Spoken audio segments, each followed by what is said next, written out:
Test, test.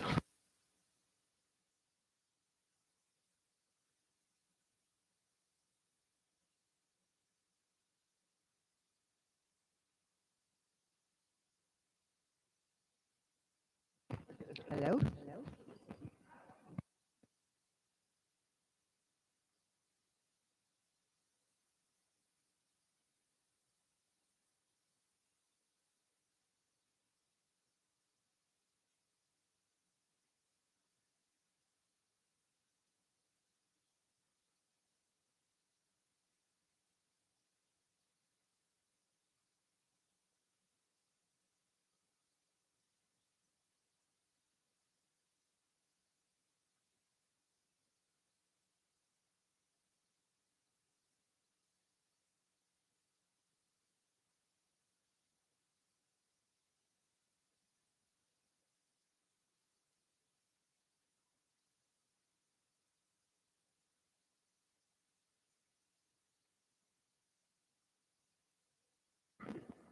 Hello. Hello.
This is welcome everybody. It's a city council meeting. It's being held Thursday, December the 18th, 2023.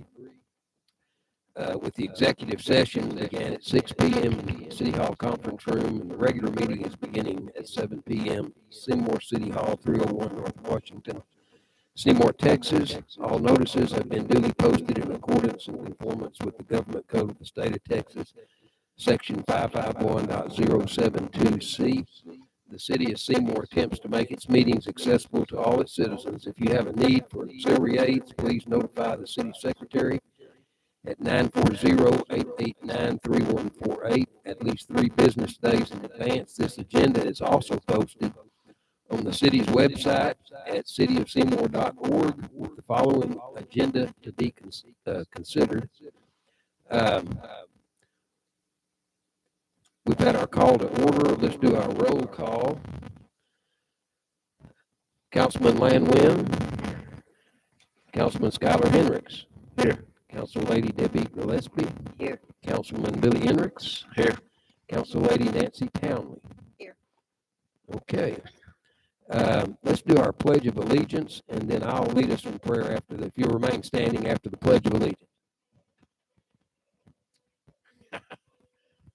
I pledge allegiance to the flag of the United States of America, to the republic for which it stands, one nation, under God, indivisible, with liberty and justice for all. Father, we're thankful and grateful today to be here tonight and be able to come before the citizens and represent our town today in our local city government. Father, give us wisdom and courage and to do the right thing, to know the right thing to do. Lead us, guide us, direct us in all things. Bless us during this Christmas season and help us to always remember the reason for Christmas. It's in Jesus' name I pray. Amen. Amen. Okay. Mayor Pro Tem Billy Hendricks, any announcements today? I don't have any at this time. Nothing at this time. Okay. I want to just congratulate the council. We're almost through another physical year, and just a couple of comments. We continue to work on our financial situation. Our finances are technically audited. Financial statements are up to date, and we've come a great distance from where we were at one time. So I'm grateful to city staff. I'm grateful that we're on top of that, and we'll have another audit that will be due in just a couple of months, and we're working really hard on that. The tear downs around town continue. I see Mr. Kolochik out here. I'm very grateful to him. He was on top of a pile of rubble a couple of times last couple of weeks I drove by, and they've made great progress on that, and I think it doesn't do anything but help. So that's really all I have. If any other council member would like to speak, I'd be glad to have you do that. Dr. Brazier, we have some recognitions that we need to make tonight. We absolutely do. The city of Seymour had another outstanding parade this past week, and I was so excited to see the level of participation of those that were actually in the parade. But the number of spectators we had was just unbelievable. I know we got some help from the weather, but in either case, it was just a real success. And so I thought it would be appropriate for the mayor and the council then to recognize our winners and just to validate their participation and extend our appreciation for the hard work that went into them putting together the floats. So we had some great, outstanding floats. So at this point, the winner we'd like to recognize, first of all, and Ella and Bethany Burgess is here tonight to represent the First Baptist Church of Seymour as our first place float. And so we're going to give them a free Salt Fork rental, and then also a certificate that says Lighted Christmas Parade first place.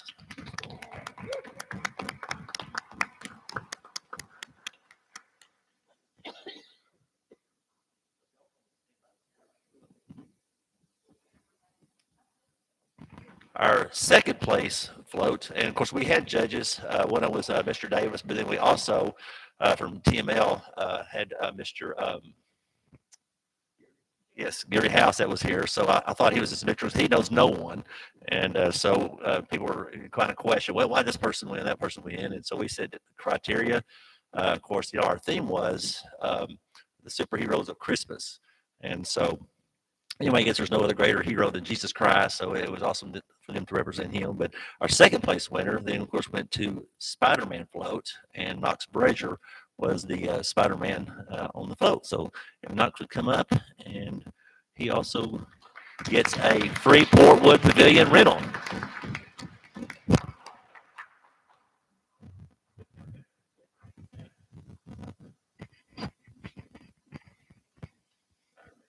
Our third place winner goes to the Seymour Rehab, and I believe Miss Shay Teal.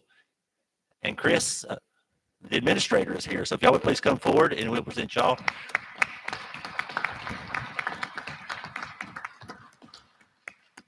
With a free pool party. So, yes. So, congratulations. Thank you. Shannon, thank y'all so much for participating. Thank you, Jim. Thank y'all. And then the oh, so now for the best bicycle, Miss Channing Moore.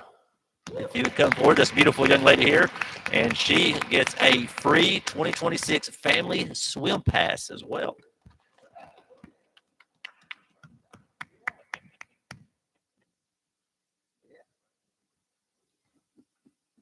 And then we also had United Ag and Turf John Deere, and they won the best ATV.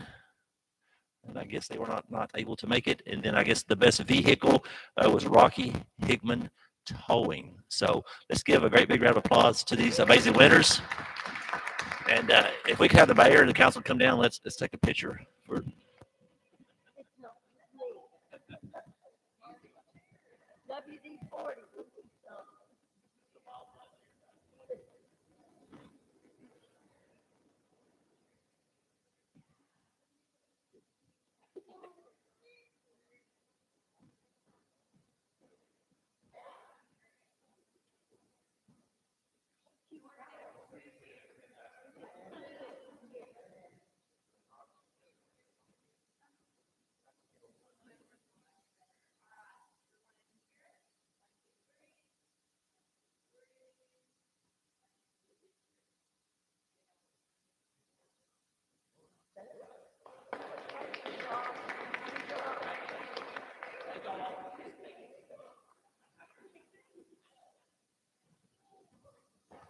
Oh my God, I love y'all.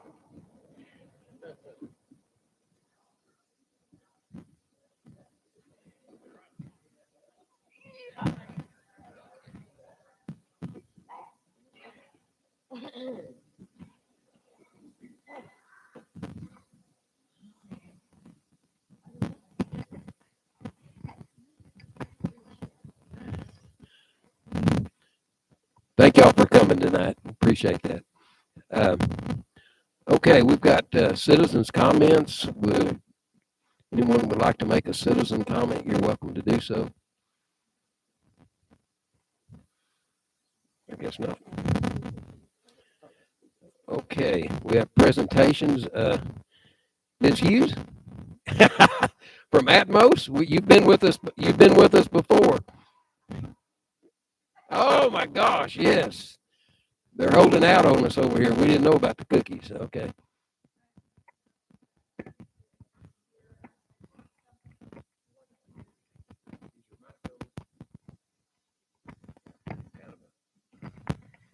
Okay. Oh, okay. Yeah. And I brought you some winter communications and gave you my card again, just in case you might need it.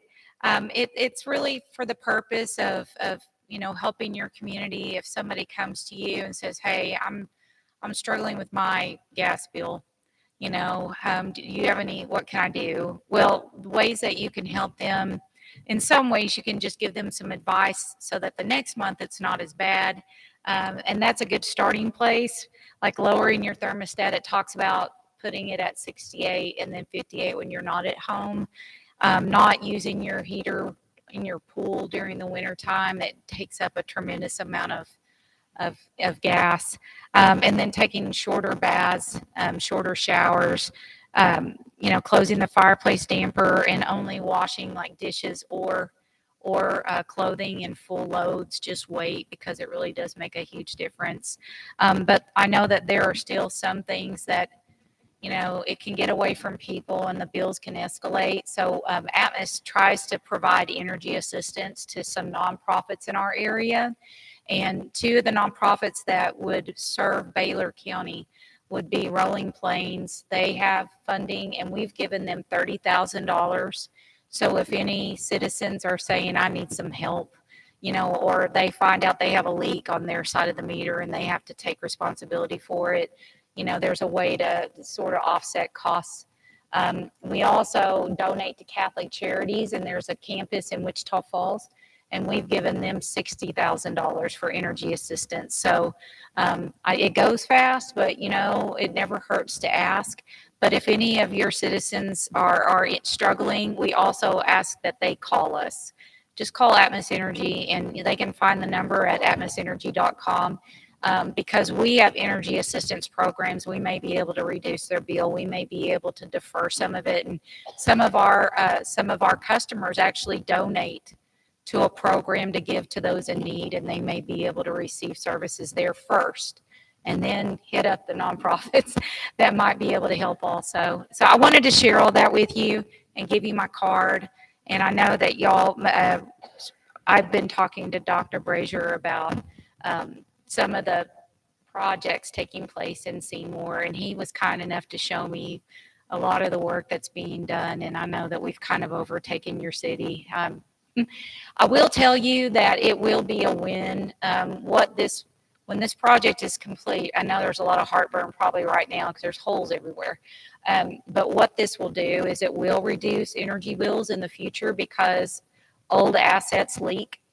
And so once we replace them, there will be less gas lost, and it will reflect on bills.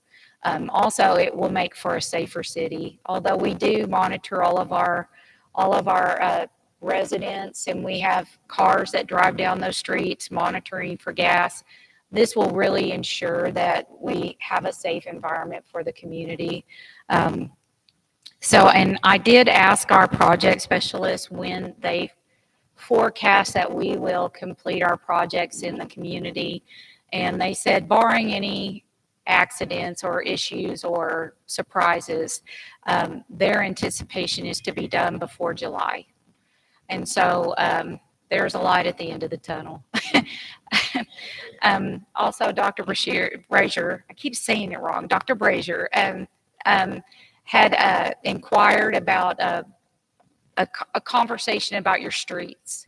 And I wanted you to know that I did look into that. And I don't want to get that message wrong. He had mentioned inquiring to see if Atmos offers any type of funding for future damage to the streets due to the traffic with heavy trucks that are taking place on all of the streets in the community.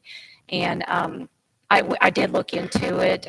There is no precedence to do that, only because one reason is because we're not sure if we would be responsible like a year from now, what could have happened in that timeline. If we did offer that, just with the possibility of damages, we would have to do that for all of our cities. We couldn't discriminate, and we're monitored by the Railroad Commission, and so those funds get passed on to the customers, and they would actually probably fine us for doing that. So, but I would recommend is to proactively, what I would do, because I do want us to take responsibility for anything that we do within the city. When requests come to the city, I would recommend photos be taken of the areas that we will be working. And then go back and take photos again after, and any damages that have taken place in that timeline, you would have evidence of our responsibility, and we would most definitely honor, making sure that we do right by the city. Thank you, Pam, for You're coming. welcome. I had visited with Dr. Brazier once or twice. I've had a number of citizens that are, like you say, if you drive around a little bit, it's It's a lot. everywhere. And Yes, sir. there's a lane of traffic on what we call the Lubbock Highway that's down to one lane, basically, because they're into a lot of work there in that area, and I understand that. But I had several citizens say, are our streets ever going to be normal again? And they're Yes, just sir. patched everywhere. And I told them, I said, you have not because you asked not sometimes. Absolutely.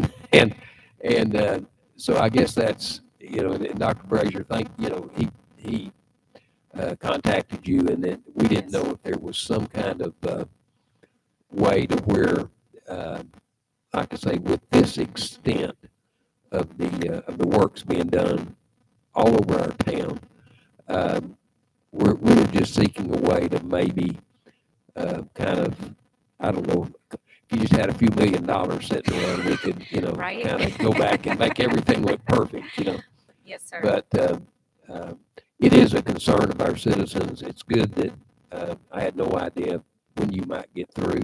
That was my next question, and you've already answered it. Well, and I did want to let you know what I can do, is offer a donation to your fire department, which it's small. We don't have a large fire department donation bucket, but I've already put in for a $2,500 request to donate to your fire department, just as a sort of a peace offering, because I know that it's a struggle for them too. We're probably cutting things and there's issues, and like I said, this is going to go into the summer. And so, apologies for all of that. Another thing that Dr. Brazier brought up is there are some citizens that are concerned about the patchwork causing, flooding and issues with their yards. And I looked into that as well. And it's recommended that if they have any issues, for them to contact our Atmos Energy, call our customer service line, even if they're not a customer, and inform them of a complaint. And there's a claims form that they can also file if they would like to have it investigated, and we'll come out and investigate. And then if it does prove to be our responsibility, we really, I know that people say this, but our company really prides itself on our customer service and trying to do the right thing. We may not always do it, but we make an effort to always do it. So they want to make it right. So if there's something that we've done that's caused some damage, we will want to compensate for it. So most definitely have those citizens give us a call, call our line. There's also a form on our website that says file for damages, file a claim, and they can call the number to help work through that report. That's good to know. Dr. Brazier's got a good relationship with the contractors, as far as I know. And but like I say, we're just out of concern for our citizens. Is why we brought this up. And you've given us some ideas in terms of how an individual might contact if they've got. I know in the past we've had a couple of issues where grading in an alley or a street has changed the course of water, and people are getting water in their yards where they didn't before. Right. And so anyway, that's good information to have. Well, yeah, most definitely let us know. And I know last summer we were struggling with some repairs. Our contractors had some leadership changes. People left and things fell through the cracks. And it seems to be working better. But if we get in that situation again, please let us know so we can stay on top of it. Yeah, council members have a question. I was just going to say, so if they have issues with the contractors, you want them to contact Atmos, right? Not Yes. SBS. Just don't. No, you can contact SBS as well, but definitely let us know, because it may not trickle up. Right. I mean, nobody wants to be in trouble, so.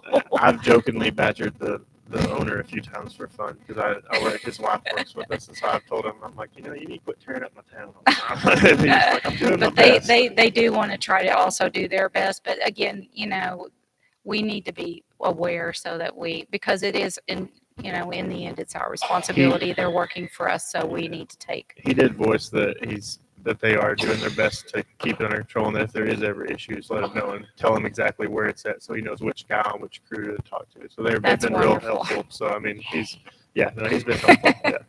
Yeah. Any other questions? When did you say the completion date might be? They forecasted it to be completed before July. That may be end of June, might be early June, but before July, unless there's a surprise that we haven't anticipated. And we haven't had any yet, as far as, knock on wood, we haven't had any yet, so we've stayed on track. Anybody else? Ms. Hughes, thank you. Thank you, sir. You Y'all bet. have a Merry All Christmas. right, you too.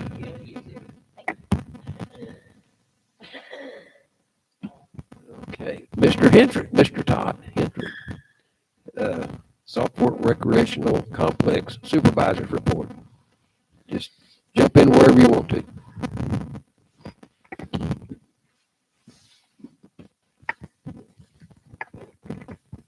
You need some light, Todd. I've got a little portable light if you need one. No, it's all right. Are you sure? Yeah, it's fine. Okay.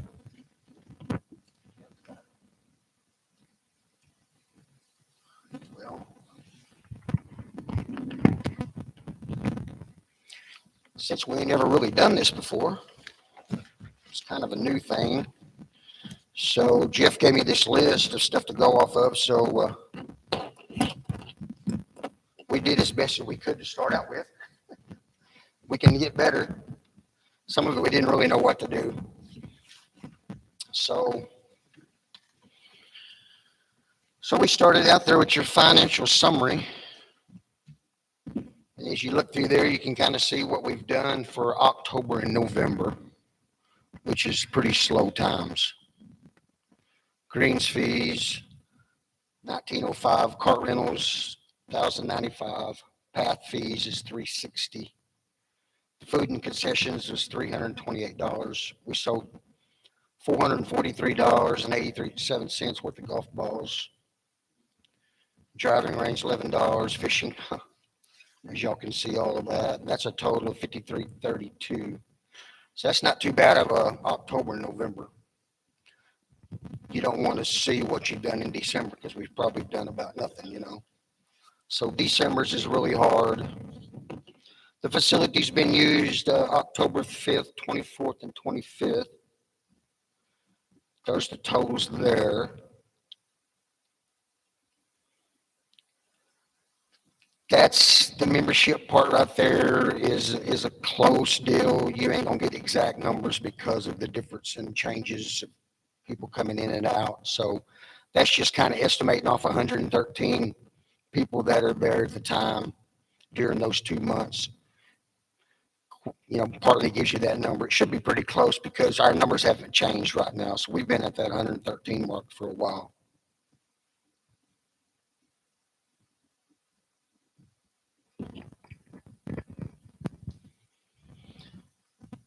So there's your clubhouse, your rentals, your membership.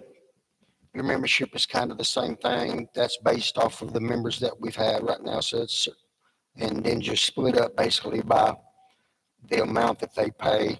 Everybody pays a different number. So it's basically figured about $75 a member. And that gives you partially that total. Rounds of your golf course, we had 37 rounds played in October, 38 rounds played in November. Todd, I don't mean to interrupt, but let me ask you about that. Is that 37 rounds That's paid people. is that where people come out and pay at the Yes. clubhouse? Yes. Okay. Yeah, that's people. It That's doesn't include the members. that's part of your greens fees that you're seeing up there in your cart rental. That's where they're having to pay greens fee and then, pay for a cart in both of those months. So that's pretty decent. We did an RC Taylor order you see there at the bottom of $172. That's for the concession stand. And then we haven't bought anything else there. Any questions on that before I turn the page? Like I say, this is the first time we did this like this. So Suzanne was out of the office. I couldn't get really any information from her. I kind of started late on getting this together. I'd kind of misunderstood what Mr. Brazier had told me to do. And so we've been working on this pretty hard the last 2-3 days.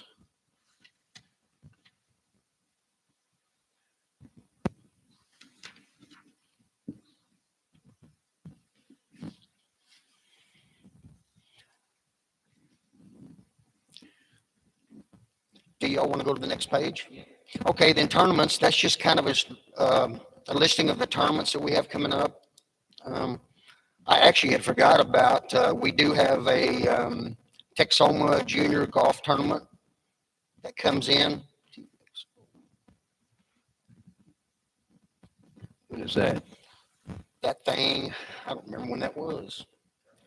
Yep. Was it September? You also missed the one-man scramble, August 1st and 2nd, or August 2nd, 3rd, or I something like thought that. about 2 or 3 things here that I had missed after I had done it. And I thought, man.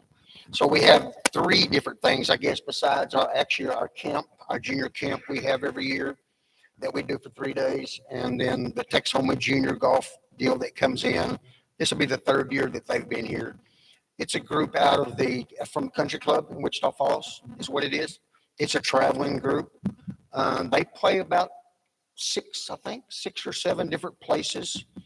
They play in Nocona, I think, twice. They play in Wichita Falls twice. They play in Olney, Orchard City, Seymour.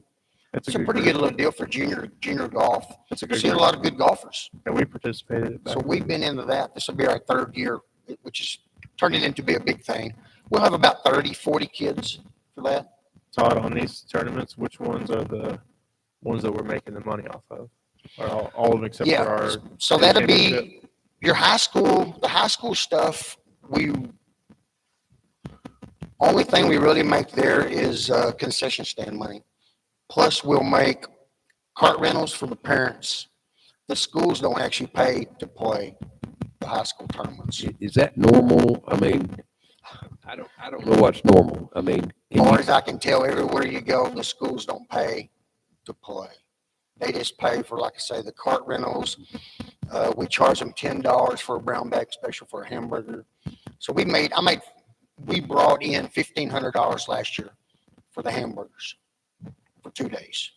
Yeah, I So think, we make that money, which I is, don't think we should be charging them all this. I think it's a good partnership between the school. I was just going off of which ones were making the money and which ones aren't, you know what I mean? so then your June tournament, that you make money there. I guess is that still at $1,500, I believe we get paid there. Then your chamber, you got the same thing there. In your one-man scramble. So all your tournaments are paid. Your Texoma Junior stuff, they don't pay. It's the same type of deal as the high school deal up on top. So we have 3 or 4 that actually pay there.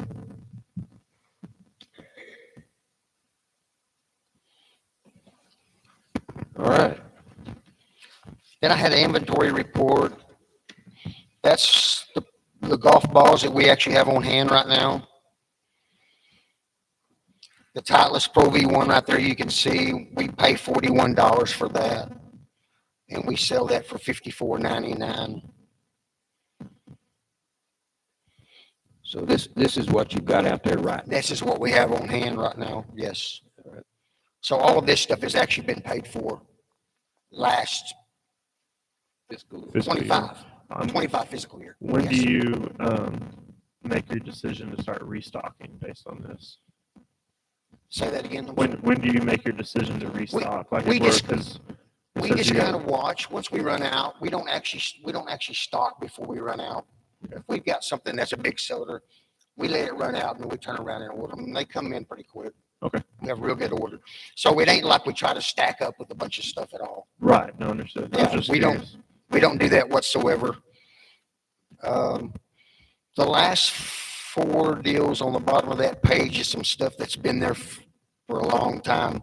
Billy might kind of recognize some of that stuff that's been there. So every now and then we'll sell something out of that group. But the Titleist stuff on up, where it says Titleist hats, back up is the stuff that we've been ordering. I talked with Mr. Brazier, and we was actually talking about trying to add on to the store in there since we've got it. Maybe start selling some more stuff that's Titleist. We can make good money out of this stuff. And we're also in the process of trying to get Callaway, the membership with Callaway also, to be able to say Callaway stuff. So we're working on that this winter to get that done.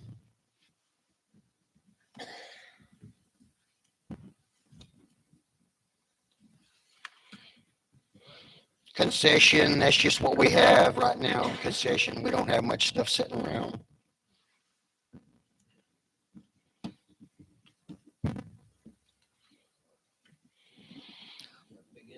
So there's the inventory of all of our equipment, since we've had so much fun on some of the other stuff that's been going on for a while. So we have a really good inventory list right now, and it's current. So as you can see, we don't really have anything that's worth a whole lot of money, but they're all worth a lot to us. Is some of this, is there any of this just absolutely does not work? I mean, that you see here, can it be made to work, basically, I guess? No, we basically everything listed on here is usable. Just like all them that old pickups and the dump truck, we use that stuff like crazy. I mean, we're happy to have that dump truck, you know, and it's old as the hills. And I think the housing authority wore it out 20 years ago. It was the dump truck they used for hauling the trash a long time ago. Billy, was that your mom? Yep. So anyway, we love that dump truck. Yep. Interesting. You wonder where that stuff goes. There it is, right there. So like your Massey Ferguson tractor, the city bought that in '99. The John Deere Fairway mower, the city bought it in about 2010. They bought that Vertidrain back in 1999, which is a really good, that's what we have to punch our holes in the ground to pull plugs for sanding the greens. That's a very important piece of equipment. And then there you got your Toro Greenmasters. That's a greens mower. That 407 is a T-box mower. That 408 is a little machine that I had out in the weeds for about 5 years, and we pulled it out of the weeds a couple years ago and got it running. It's got a dump bed on it, and we use it all the time. Your Cushman Turf Master, there is a spray rig that the city bought in '99. I use it very often.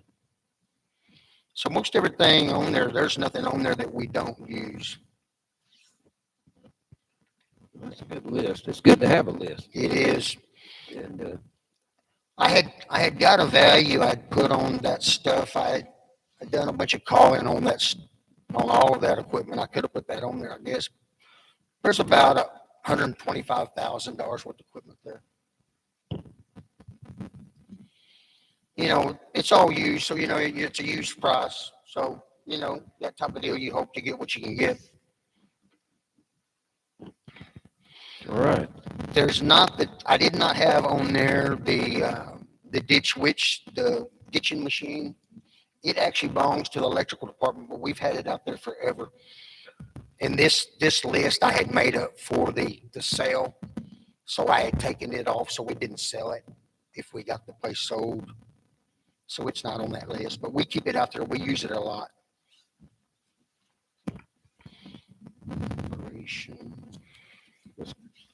Let's say the council has some questions on that. Let's go to metrics, whatever, operations metrics, rounds of golf. We got that. Promotion. The promotions are kind of, we started that, what, a month or two ago? We started like at wintertime. So yeah. It's not gonna, it's I not think it gonna, was more just getting our foot in the It wasn't door a and good trying to start. work it out. But It wasn't a good start, but I had people asking about it. good. So we did have just a few there. We had a couple ladies came out and hit golf balls on the driving range and never seen them before in my life. So I don't know where they come from or but they had read it, saw it somewhere, you know. So it did make a difference, you know, a couple little things. It'll get better as we go. I was actually telling Lauren and Jeff yesterday, we've gotten now more where we have people that walk in and play that are just passing through town. And I guess they see it. What did we think? They had to Google it or something and they find it. But they're going from Dallas to Lubbock and they'll stop and say, hey, I brought my golf clubs. I just looked it up and here y'all are. So I had the administrator out there playing here the other day from Lubbock. He was from Meadowbrook in Lubbock.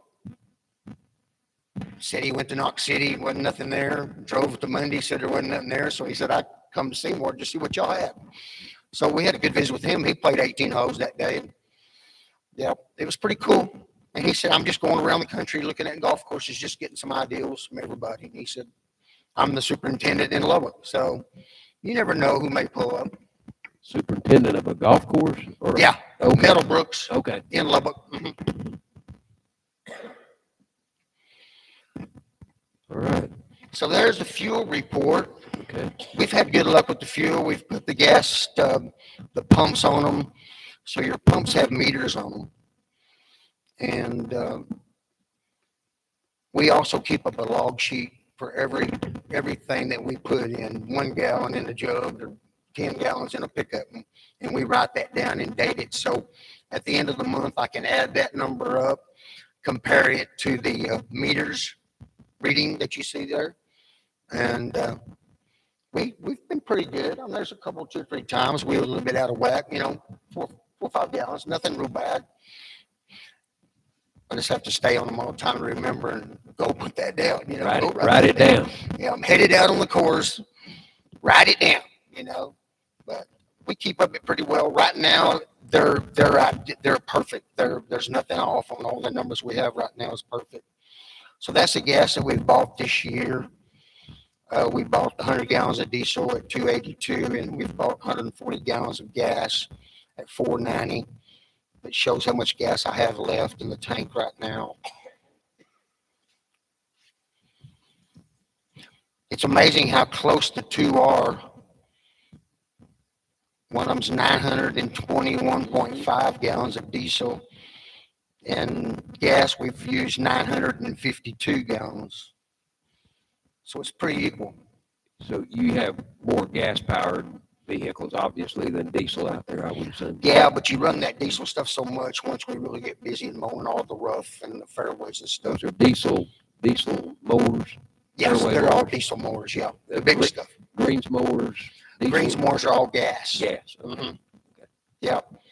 So like your tractor, your fairway mowers, your rough mowers, the bigger equipment is your diesel.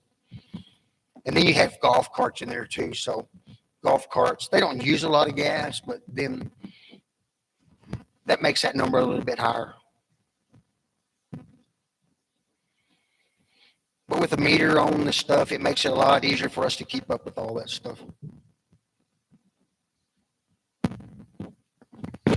All right. Shed rentals. So there's your shed rentals. I got with Nita yesterday, and we actually got everything together. We actually have only 43. We have 43 instead of 44. But she's got all the names in her computer right now, and it matches my numbers. So that's an estimate, basically. Some of them don't pay as much, like employees pay a little bit less. That's based off of 43 members at $20 a month is what that amounts to. So there are 43 cart sheds, and they're all rented. Them are rented, yeah. We have probably 10 more we could rent. Okay. That are not formally rented. Yeah. Okay. And we have like greens mowers and stuff like that parked in several of the sheds just to get them out of the weather. All right. Council, do y'all have questions? Well, I'd like for Todd, could you share with him about the watering system? I know you've done a lot of Yes, work on that one. we're gonna ask Don't mind. Okay, so this winter, we kind of work how the weather tells us to work. If it's cold inside, outside, we start out working on motors and stuff inside in the shop. We've really loved our new shop for the last 3 years. I'll get to that. But after lunch, when it gets better, we've been working on a sprinkler system. We just got through putting up a netting at the driving range. The net was $1,183 for a net we bought. It's about 300 foot wide, 12 foot tall. We put in some new poles up there, so we got that completed. So we got a good driving range area right now. 215 yards is the driving range. So that's making that pretty nice. The Golf Association has actually purchased some balls. We haven't got those yet, but they actually purchased us some balls. So hopefully have a good run with that. That's a good moneymaker if we can get people to start using it. Were the balls supposed to come? Was the bank? Are they providing more balls when they run out, or what was? I thought that was an agreement. Yeah, I don't remember the contract saying they would keep buying balls. I know they bought, when we originally opened the driving range, they gave a large number of balls, and I guess all the balls got hit out of the pasture or stolen or whatever. So, and I don't know how many we have left that we're able to pick up. So, We have right now, I don't know, just theirs. We have what are they, 30-gallon trash cans? Yeah, I've seen We got a trash can plumb full right now of balls. Okay. We're pretty decent shape. We had 2 trash cans full at one time. Some of them get hit out in the pasture and drove through the net. Well, we got a new net, so that's going to help a bunch. Do we have the signage posted on the distance of the range so people aren't hitting their drivers 300 yards or trying to hit over it? There's distance, yes. There We is? put 2 new signs up. It says Okay. 215 yards on it, Okay, on cool. on the netting. Good. So that's a pretty good hit, hitting it up there. Up that, Yeah. you got to hit it pretty high to get over. Yeah. And lots of distance to get there now. And then also we've been working on a sprinkler system. We went and borrowed the water department's machine that we can track the wiring with underground. So we've been using that. There's about 4 holes dug out there right now and 8 fairway. And we've been tracking wires, and we've been having to dig up every sprinkler through there right now. And we've just about got it figured out where number 8 is going to be able to be workable. Basically, nearly all of 1 works. Nearly all of 2 works. We don't have anything on 3 green right now. The sprinklers going up 2, 3 green through there. They all work. 1 sprinkler on 4 doesn't work. 2 on 5 don't work. None of 6 works right now. None of 7. And when we're saying they're not working, they're just not working with the digital system, right? Exactly. Okay, you're still having to manually With the use those. electronics part of it. Okay. And some of that stuff we haven't even got to. We fixed like 4 different spots that had like 6 to 8 to 10 wires that were broken Right. that we tracked down. So if you could give a approximate percentage of what you think's working right now to not working. We're probably 60, 70%. And with those 67, are y'all using the digital sprinkler system right now? We can. At the end of this season, he started working the sprinklers through the control box. He could go to the box and turn them on. And they So you're come on. watering with the box currently? Yes, Have y'all been watering this season so far? During the, with the box. or just in general? Have you been, what's your watering schedule looking like right now? Right now, you really don't have a schedule. We watered before the freezes for the greens. We've done that a couple different times. So it's been over a week since we watered the greens last. As far as the fairways, we've been watering fairway 6 where we got the winter rye put in. But as far as the other fairways, they haven't been watered.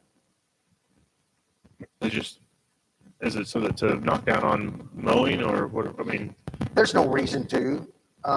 It's Bermuda's in dormant. It's dormant right now.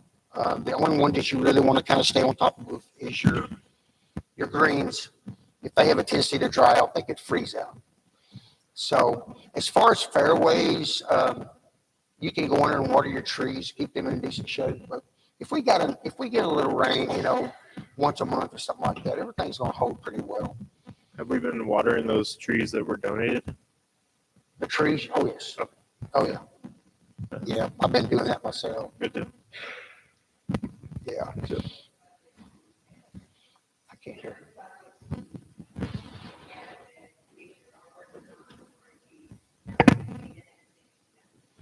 Projects. So we're still working on the sprinkler system. We just finished the driving range project. So the next thing that we'll be working on will be the sprinklers, and we're working on equipment right now. So we go through basically every piece of equipment that we use a lot. We're changing oil filters and all of that on all of them right now. We try to do that in the mornings when it's cold, and then in the evenings we start working on the sprinkler system is what we'll do now. We just finished the driving range, I think, which day? Thursday, Tuesday. We just finished the driving range on Tuesday.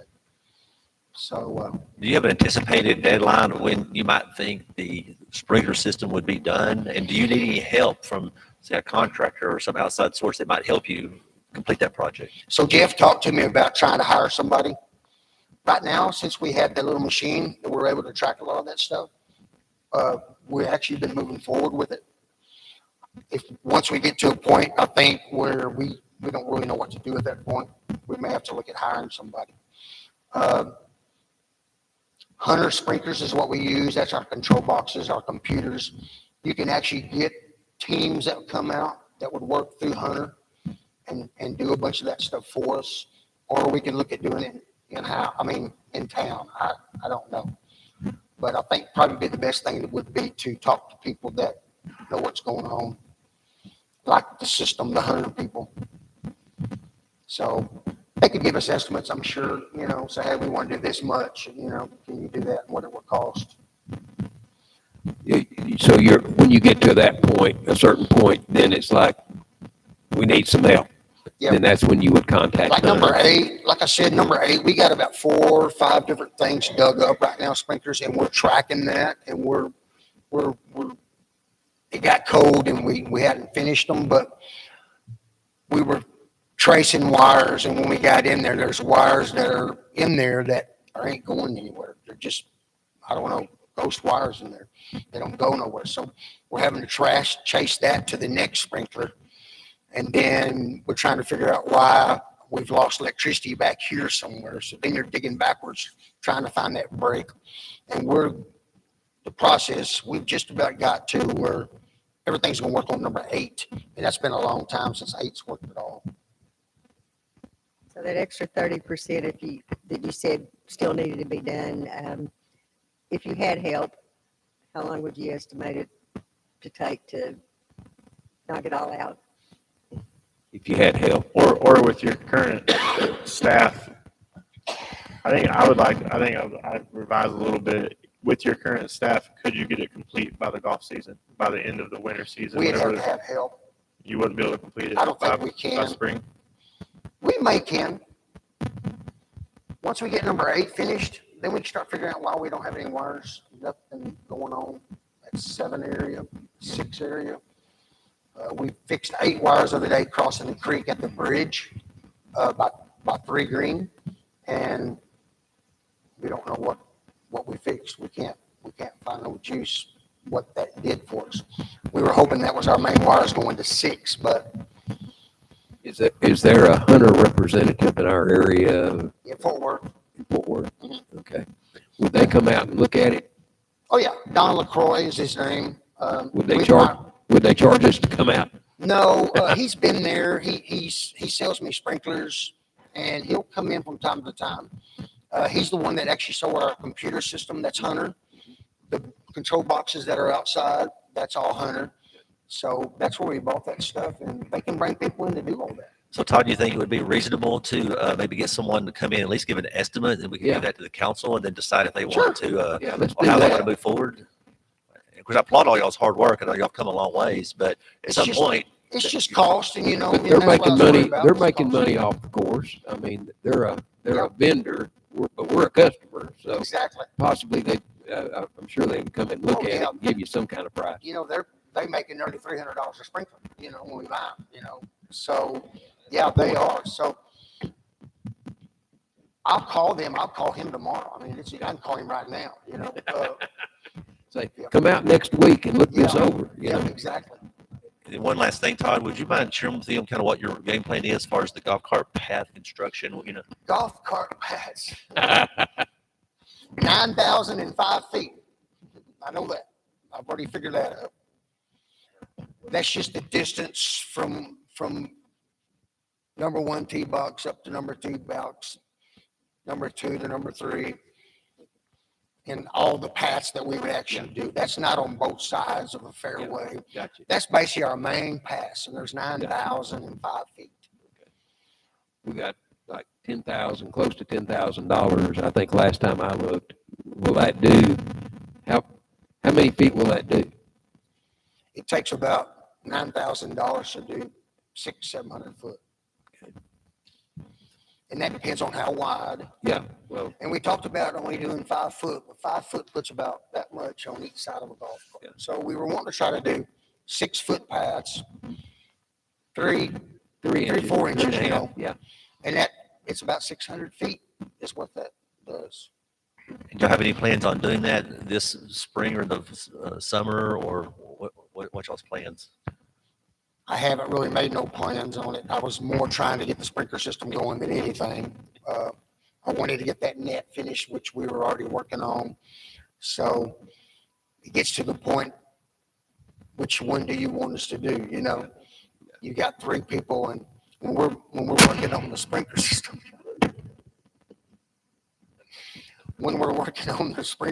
it basically takes all 3 of us running back and forth to get that done. But I was wanting to try to lay out how much money we got on it and do so much footage this year.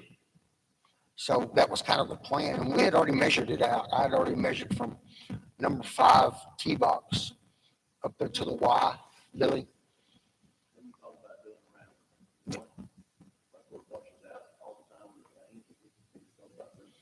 I'm not hearing you good, Billy. I don't know. I'm deaf as can be. He was saying, have you looked at doing around 1 where it washes out all the time, where it's almost unusable at times during the heavier rain airs? What do you do there? You know, a lot of cement. Me and Jeff actually talked about it one day. I had hauled a whole bunch of dirt up there by the tennis court, filled all that in. And so what do you think? Yep. You A know, lot of water comes down that hill right there, and it goes straight across both of those greens. And might just, anybody can ask any question they want. I'm not trying to cut Todd off, but maybe if you get something from Hunter, let Dr. Brazier know and see if we can come up with some money somewhere. Sure. If it comes down to that, you know, it'd be nice to have a number anyway. Sure. And, then we can start, you know, if you get that off the table, then you can got start other, pass. You can go you got down. other things you can do. I think just as a general directive, kind of, I think, and we mentioned it before, we like to see like a game plan of what your projects are for the winter months, the off season, and see that progress like actually being completed. Like the cart path is one that I think we are looking into either making a plan or setting a date to where we can do that, and then getting the sprinkler system operational by the spring.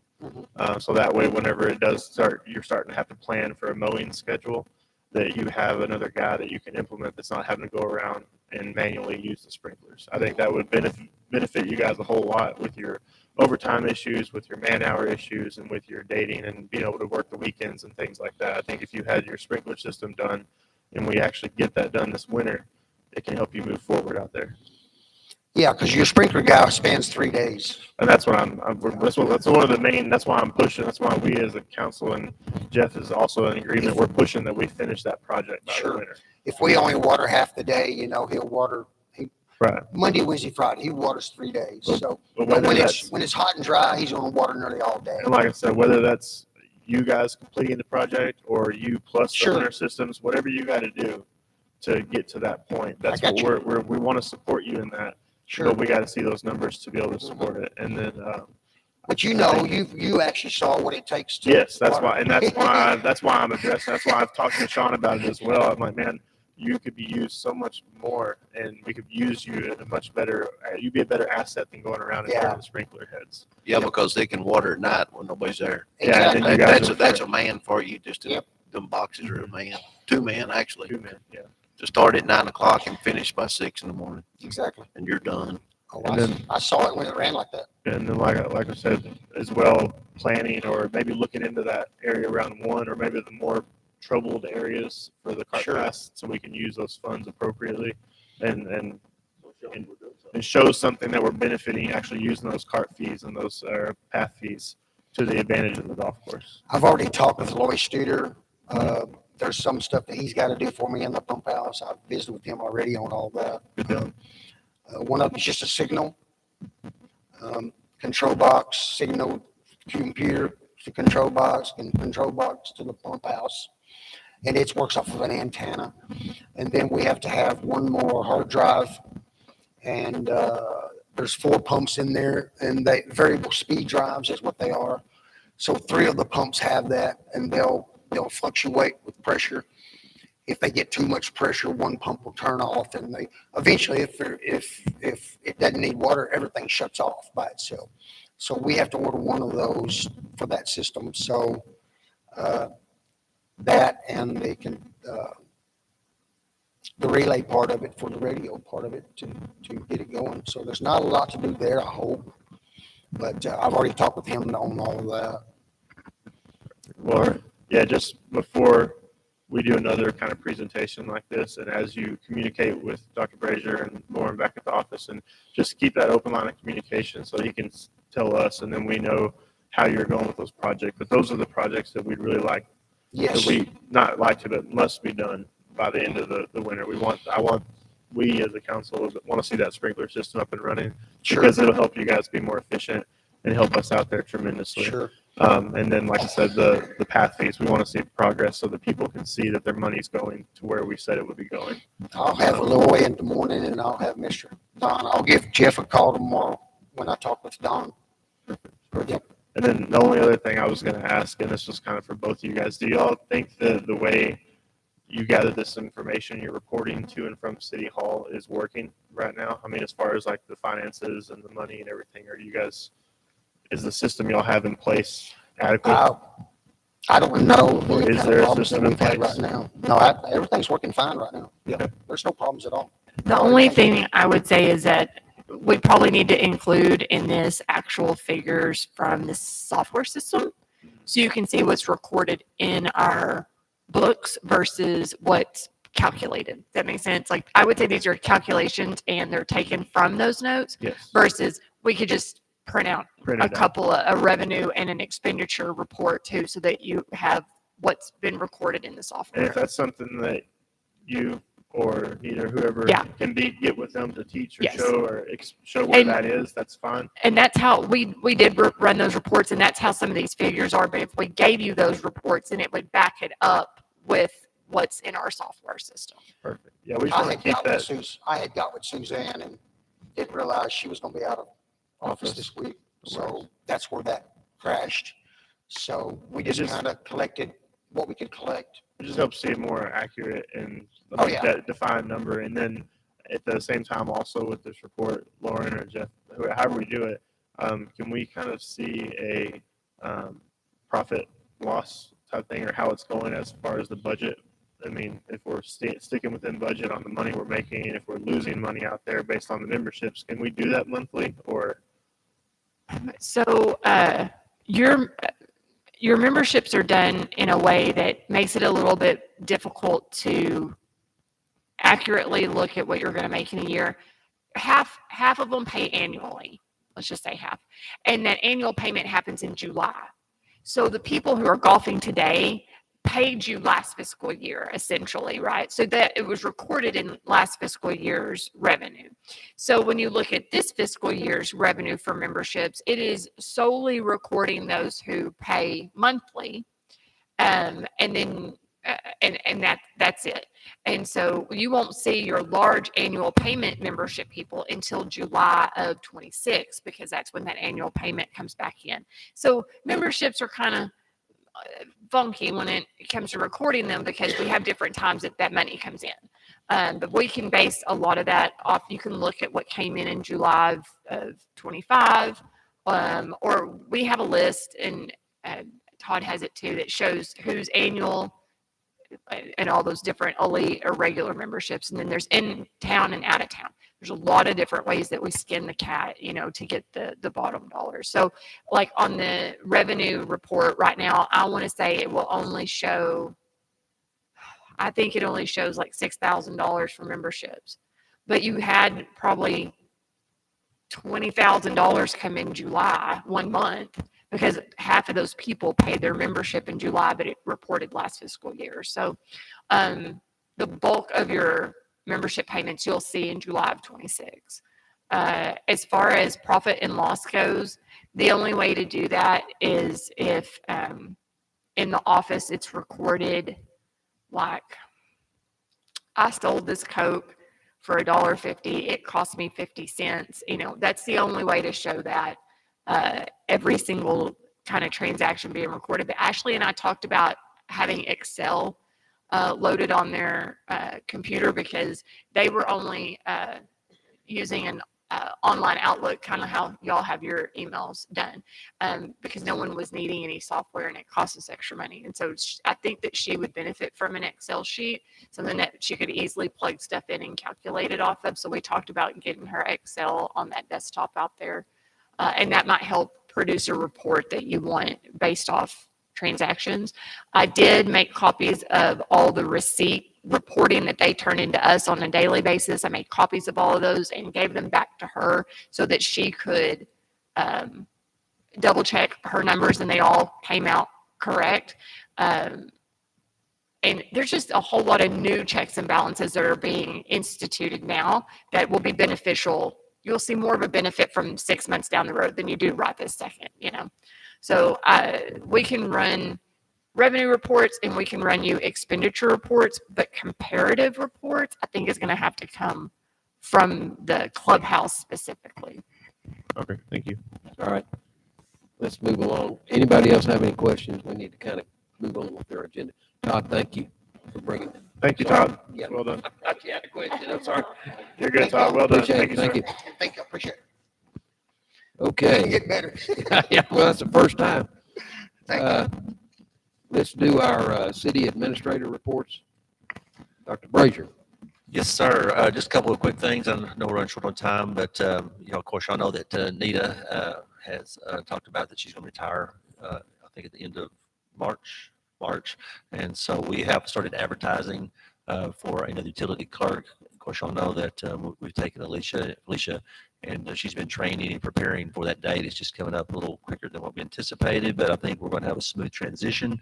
And so our goal is, and we've already gotten probably 7 or 8 applicants already just in a short week of people that are interested, and there are some that look promising. So we're going to work hard on trying to identify the right person for that position and get them in place sooner than later. So that way, when Nita decides to retire officially, then we are hopefully seamless and keep moving forward in a positive direction.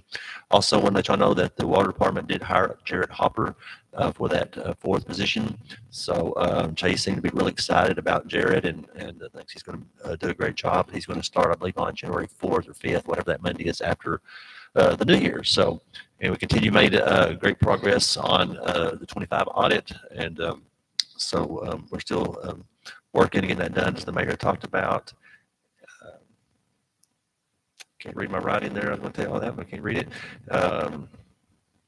And also the water well, we're really getting close to ordering pipe there. There were a few little tests that TCEQ requested and some more water samples. And so Mr. Davis had sent that off this week. We're in the progress of sending that off. So hopefully within the next 2 or 3 weeks, once TCEQ gets that information, we'll order pipe and start laying it. The pump and everything is all set up and ready to go. So really, really excited about getting that additional water well back online. The police department report 25 citations and 48 warnings and 4 arrests. So they continue to work hard serving and protecting our community. On our financial report for the month, we were a little over $16,000 in the red.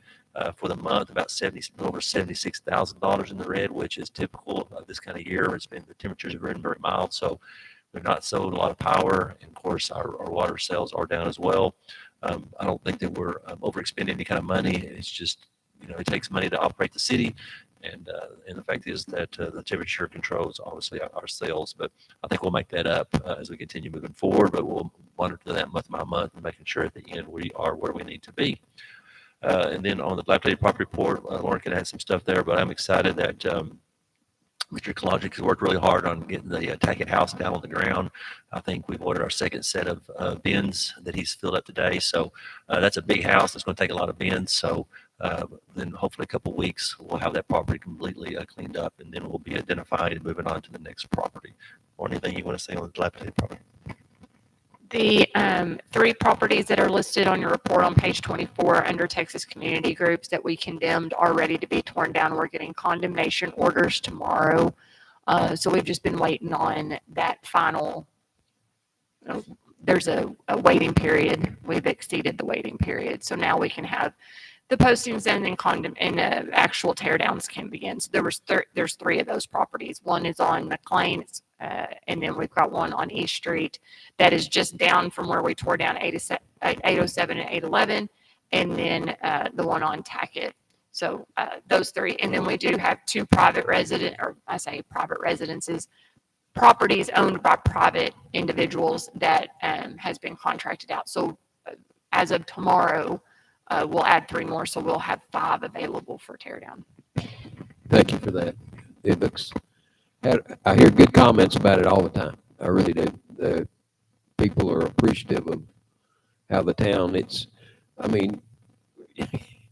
done a lot and you still see a lot, but people know that we're moving in the right direction on that, I think. It's the feedback I get. Okay. We have a public hearing for ordinance 2025-12, an ordinance amending chapter 6, health and sanitation of the Seymour Revised Code of Ordinances by adding a new Article 200, smoking regulations, to establish regulations for smoking in public places. This is the only public hearing we're having on this. Is that correct? Okay, we'll come back to that in a minute. Any comments on that from anybody? No? Okay, number public hearings. No, that's consent agenda.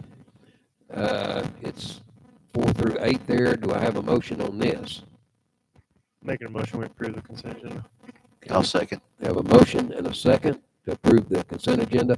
All in favor say aye. Aye.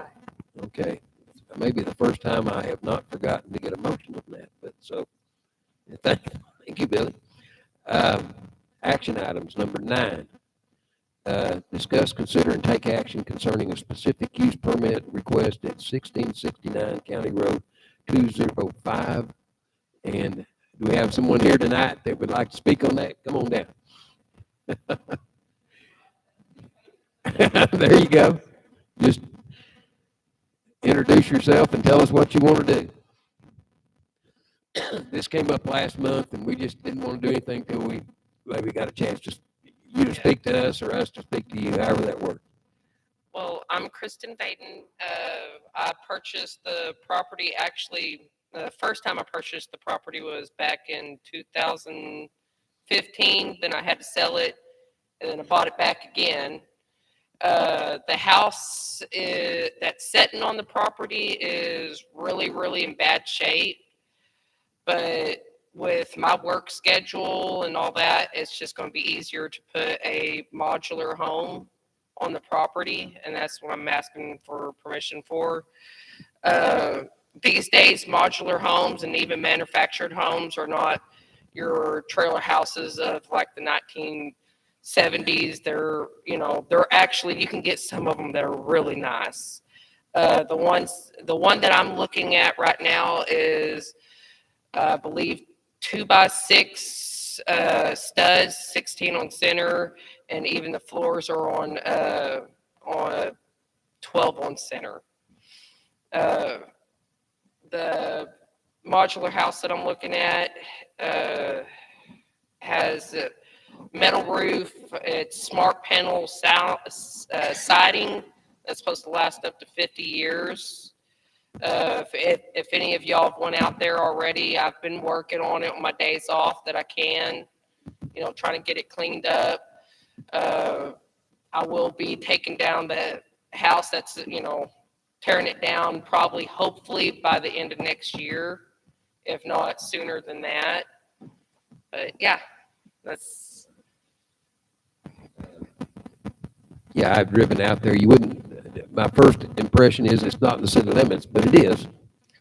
that's what I originally thought, that it wasn't in city limits, but it is. So Yeah, it's here kind we of are. out there on the edge, just in, it's inside the loop. But, So when you say you're wanting permission to put a tiny house up there, is that the in between? You want to put a tiny house there and then the manufactured home later on, or what's the plan? I guess. So my plans have changed just a little bit. I got into a relationship and now I'm engaged and I'll be married, by next year. He does not want to do a tiny house, which that was just for me and my son when it was just me and him. And now I got, a future husband to think about. So we're just going to continue living at his house until we get the modular home set up. So with that, do we need? So this I would anymore? say that this application isn't going to work because you had some neighbors that said no. And I think their main concern is that they didn't like the small tiny house kind of deal, because that's what we originally, when we sent out all the applications, we told them that's what you were going to do. So I think that if we're going to change the request on the application, we'll have to redo the So it wouldn't But be a letters. specific use for a tiny house anymore. She's getting a standard. I know, that's what I'm size. saying. Yeah. It would be a specific use for a modular homes different. Right. Didn't I put in on there for both the tiny home and a modular home? For Yeah, you both? said tiny home plus the image Yes. on there, but whenever we send it out, or this specific use permit, you can't, I mean, I guess you can't really combo them like that usually, because there's a specific use for a tiny home, there's a different zoning specific use for a modular home. Yeah, the request on here says a request for a tiny house for temporary purposes. So I can sell my current house and need the money to buy a new, it's hard to read this, and texture home or fix up old house. Need to decide which one. So it's, but the permit request was for what we sent the property owners to allow for a tiny house to be used as a residence. So the application itself didn't mention anything about modular housing. It actually talked about fixing That's up. the tape and texture. Oh, okay. That was not it identified. didn't make it on the application. Is that what? Tape and texture does, that doesn't translate to me as a house, so I didn't see that. In the, I think. there's a Plan A and Plan B in her letter of intent, and it talks about a prefab home. I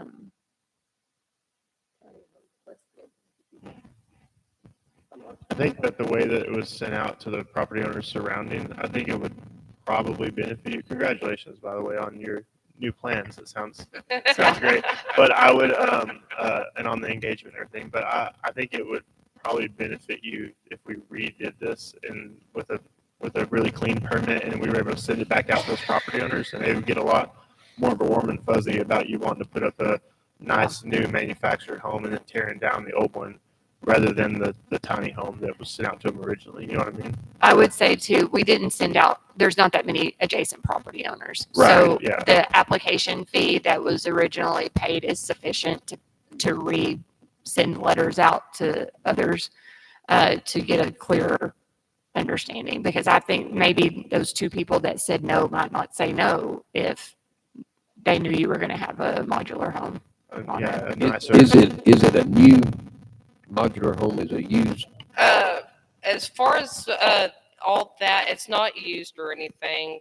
When you go up there and you look at the model, your manufactured modular homes, whatever. A modular home is just, where they're kind of bigger. It's not single. It's, comes in couple pieces. Right. Let me stop you real quick. If they do modular, then they don't require a permit. Yeah, So- they shouldn't. Manufactured homes require a permit. So if you're going to do a modular home, the only thing I need from you is a I need the number of the modular home that you purchased so that it's modular, so that if someone says, oh, someone put a manufactured house over here, I can say, no, I have the modular home number for that home and it is modular, and we don't regulate that because it is, modular homes are built like stick-built homes. So in our ordinance, you don't require a permit for a modular home. You only require a permit for a manufactured home. Oh, okay. Yeah, this is getting better. So Uh, if we're I'm going, liking this. yes, Yeah. so if we're going modular, we're fine. And this permit essentially is going to die because it doesn't fit anymore, right? But if you when you're making your purchase, if you're like, well, we're going to go with this manufactured instead, it's going to save us 30 grand and we're going to get an extra bedroom, then we'll need to revisit this permit.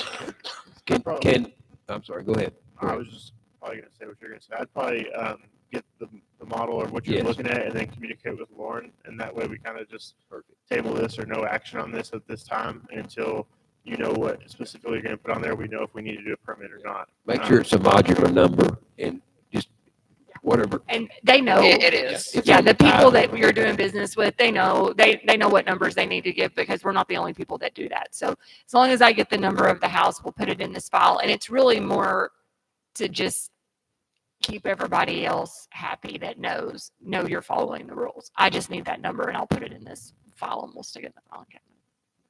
So Okay. do we want to table this or just no action?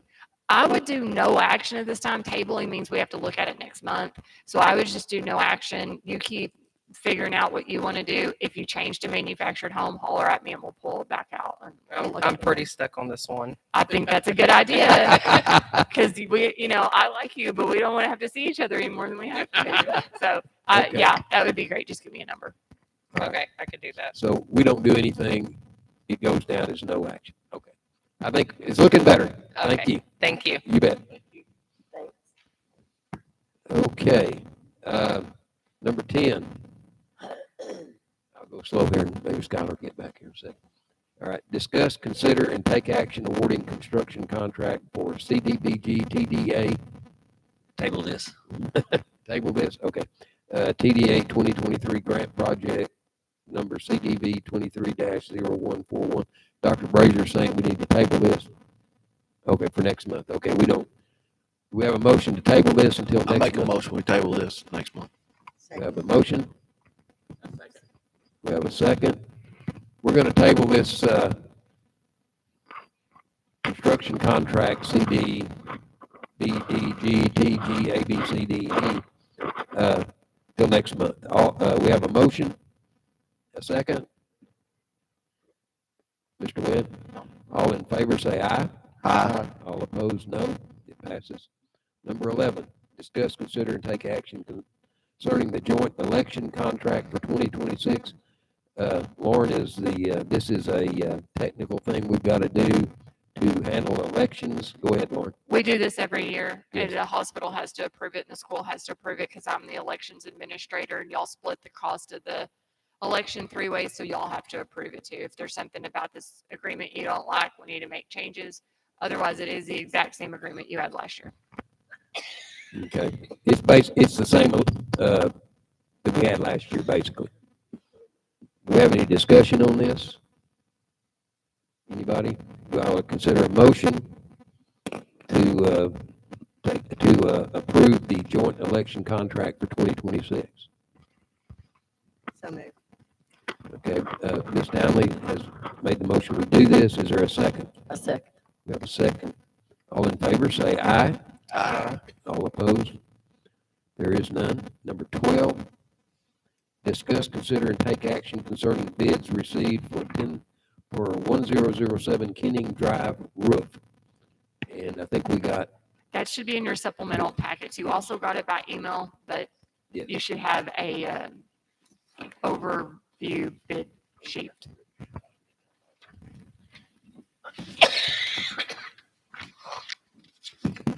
looks like 2 bids.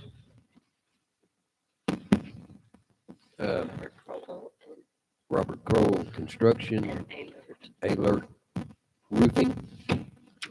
Robert Kroll, under Robert Kroll, and Patrick Marsh under Alert. Is anybody here representing any of those folks here? Okay. Do we at this time, go ahead and let are you Mr. Marsh? Okay, come on up. come on up. That microphone may or may not be on, just push it up if it's not. Good evening. Thank you, council, for giving me the time. My name is Patrick Marsh. I'm with Alert Roof Systems in New Braunfels, Texas. We design, engineer, manufacture, and install all in-house, which allows us full coverage over our warranty and our products. We've been in business for about 50 years now. We have numerous day one roofs performing exceptionally. In short, our roof systems are a 60-year solution. We submitted our proposal today for the Seymour Warehouse RFB. We decided to bid this project with 24 gauge Galvalume panels to achieve the UL 90 wind uplift requirements needed in this region of Texas. With that, we can supply a 25-year in-house manufacturer's watertight warranty. This project is a design build standing seam retrofit. And what that means is we design and install a light gauge framing system that ties into your existing flat roof. It allows us to achieve a pitch, and then we roll form our Galvalume panels over the top of that. This allows us to create a single panel eave to ridge, eliminating end laps and perforations. It's a concealed fastener system. It's the most durable option on the market. The current roof on the building is pretty tore up and exposed to the elements in some areas. There are some large non-operational rooftop units that will need to be removed via crane, which we have factored into our bid as well. Additionally, we have an alternate option for gutters and downspouts, as well as Galvalume panels in a Kynar dark gray finish. With that, I'd love to try my best and answer any questions y'all might have at this time. I'll confess my ignorance on this. Total bid price at the bottom. So there should be a base bid, which would be $408,000. Right. And then there's an alternate of $41,715. And you'll see two architectural designs. One is just the basic roof design. The second is the roof design with the gutters and downspouts. So the alternate gets you gutters, downspouts, and a Kynar finish of dark gray. I see what you're looking at your sheet. I didn't delete my calculations when I moved this over from the other one. So that total bid price at the bottom of that is not correct, but there's no additions to that. So the base bid price is the accurate bid. 408. Yes, sorry about that last line. I'm speaking for myself. I would like to look at this information more than what I have looked at it thus far. Well, I'll just have one question. Do you see any opportunities for any value engineering? Let's just say if the council did accept this bid, would there be any areas there that maybe they could cut a little bit, make that a little more affordable? As far as Well, I don't know. That's what I was asking you. So, Anywhere. Yeah, so when we looked at the bid online, it says there's an estimated value of $400,000. And if you look at general square foot pricing for standing seam, it's well above $15 a square foot. And that's pretty much, it's a 26,000 square foot building. And we're at the lower end right now. So it just depends on what y'all's budget is and what you intend on doing with the building. But in my opinion, like I said, it's a 60-year solution. We don't have to demo the decking. So we basically just tie into that flat roof. On your bid, under demolition, you have a $28,000 fee associated with that demolition. Could we do any of that demo in-house to lessen that cost? Do you all have access to a crane? I don't know, do we? We might. I mean, You do? So if you all have an access to the crane, that would actually help out on costs because the rooftop units are pretty big. I believe they're 12 feet by 10 feet, 5 feet tall. So, and they're centered in about 30 feet from the eave. So you have to have a crane to remove those. So that would help out with costs. And then as far as removing, about half of the roof right now is exposed to the decking. The other half has the original, I guess, whatever material is up there. So yeah, we could run those figures if y'all would help out with that. And because you have also debris removal for $47.50. So if it's not anything weird, Right. that it can be thrown away. We might could save a little bit by throwing that away ourselves. Sure. Or contracting with our waste deal, and instead of y'all having a contract, which may be more expensive. So we may be able to save in those two areas, possibly. Absolutely. And so there's no way to cheapen it up by doing a screw down panel. So the bid requirements were 25 years, and a screw down system is an exposed fastener. And as I'm sure you're aware, exposed fasteners, they're kind of junk. It's PBR roof. So what happens is when you screw it down, those washers, they tend to expand and contract with the heat and the weather, and you're going to get leaks. Our system, it's a concealed fastener. So no leaks, watertight for 25 years. That's why we opted to do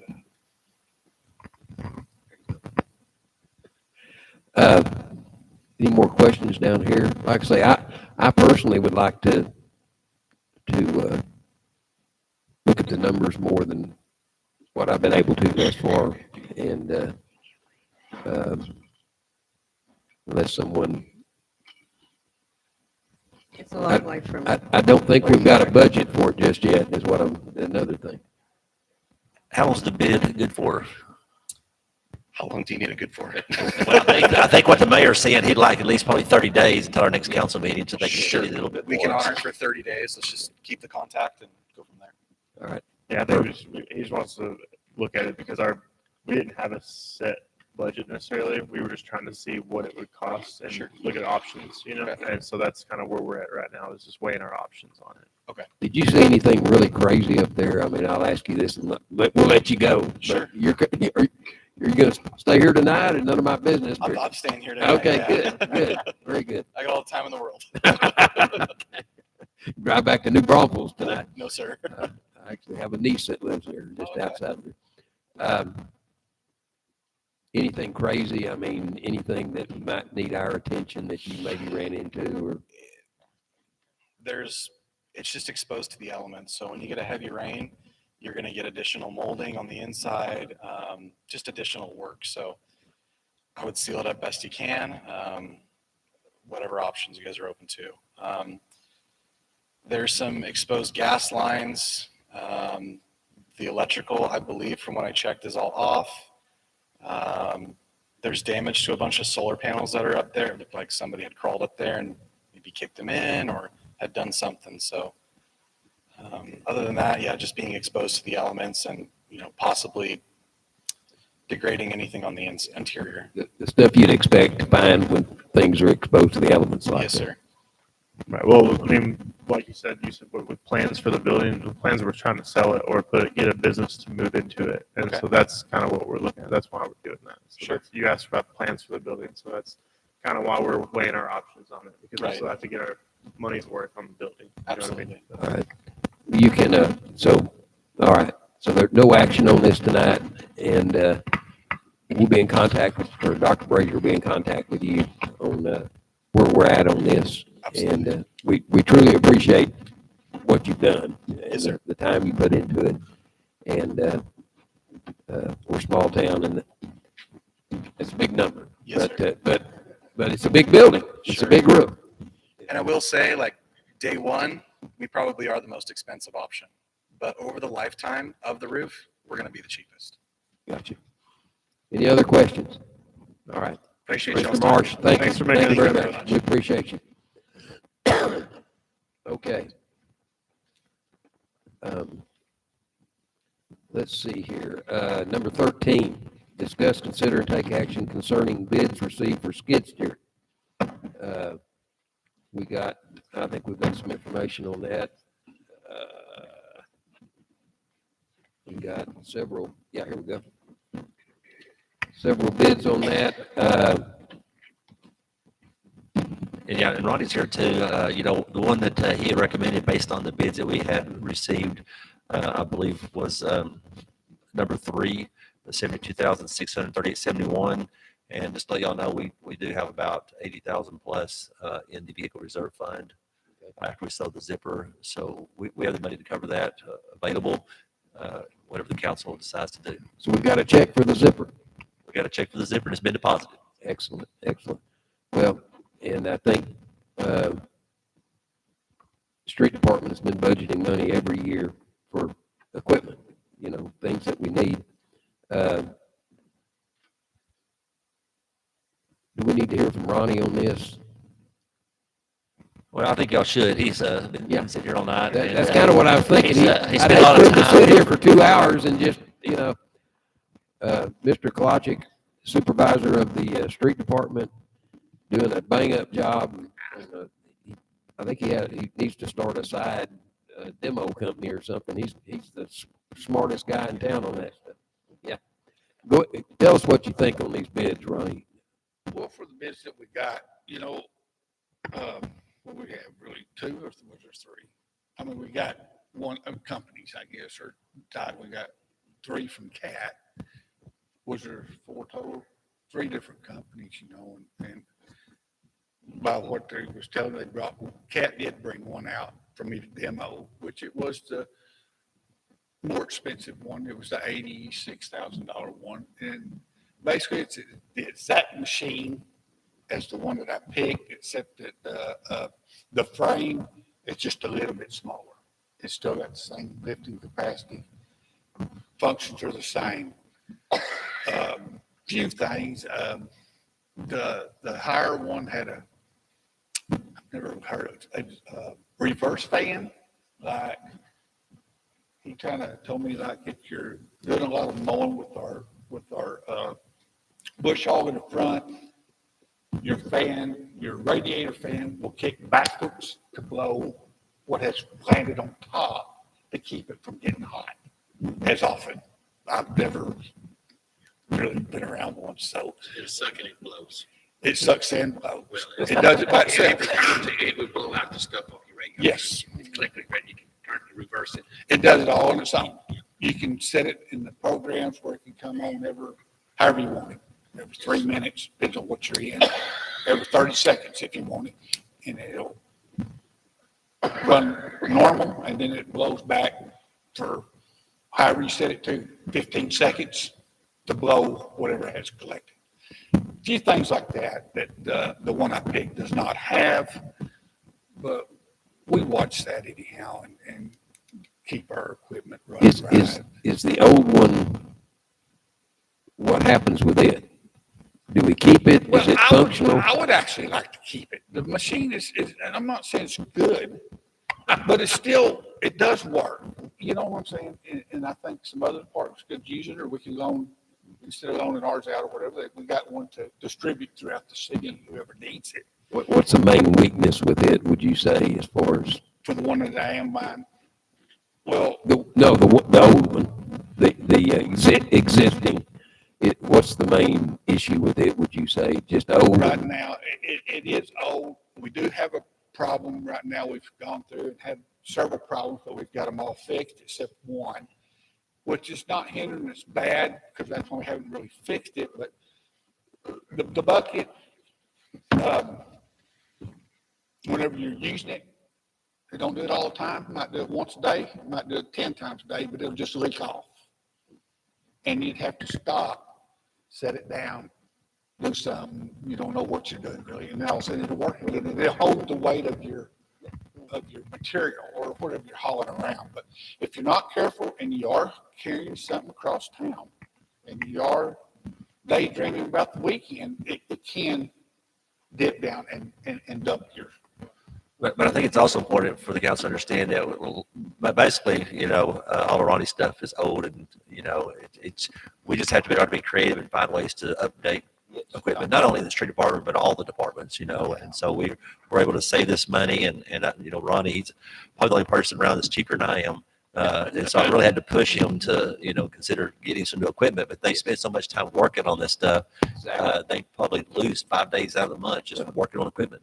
I'm forgetting something new. I just thought, that'd be a good backup, if it's pretty reliable, it's a good. Because you're not going to get a lot for it. Yeah, exactly. More money for it. Exactly. That's my opinion on it.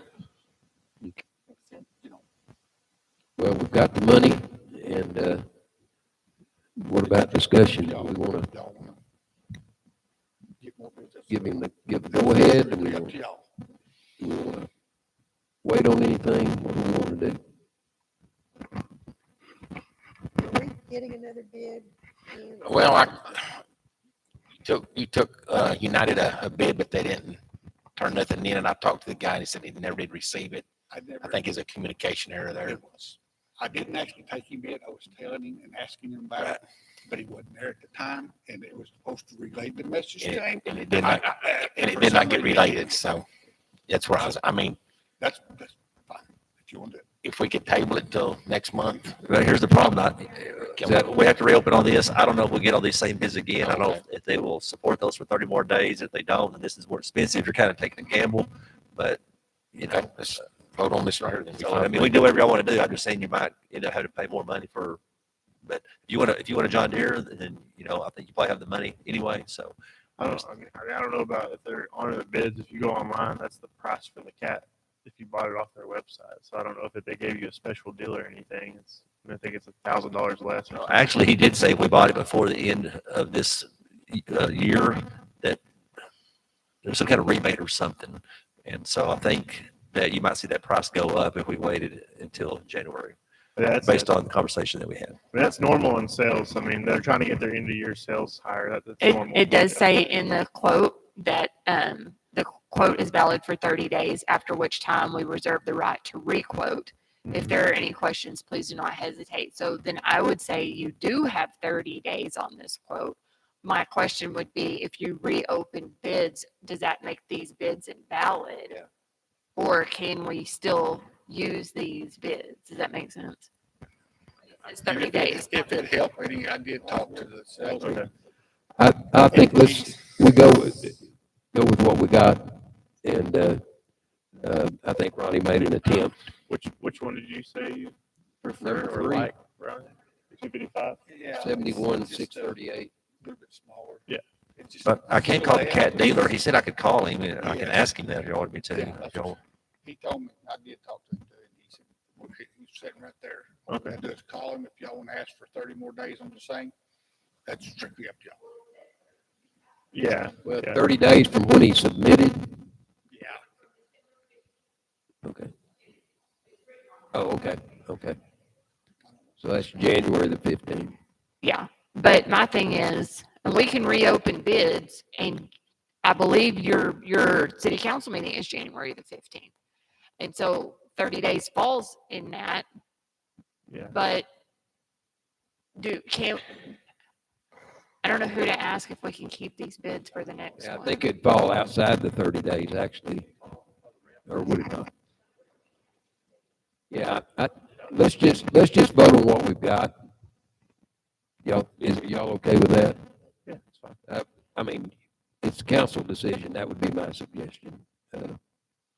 Then we start getting into rebidding something, or we legally doing something correct, and then you get into a legal situation. I think I'll make a motion that we go with the 255, the cat 255. I second. That's number 3. The 70. We have a, It's just a little bit small. Yeah.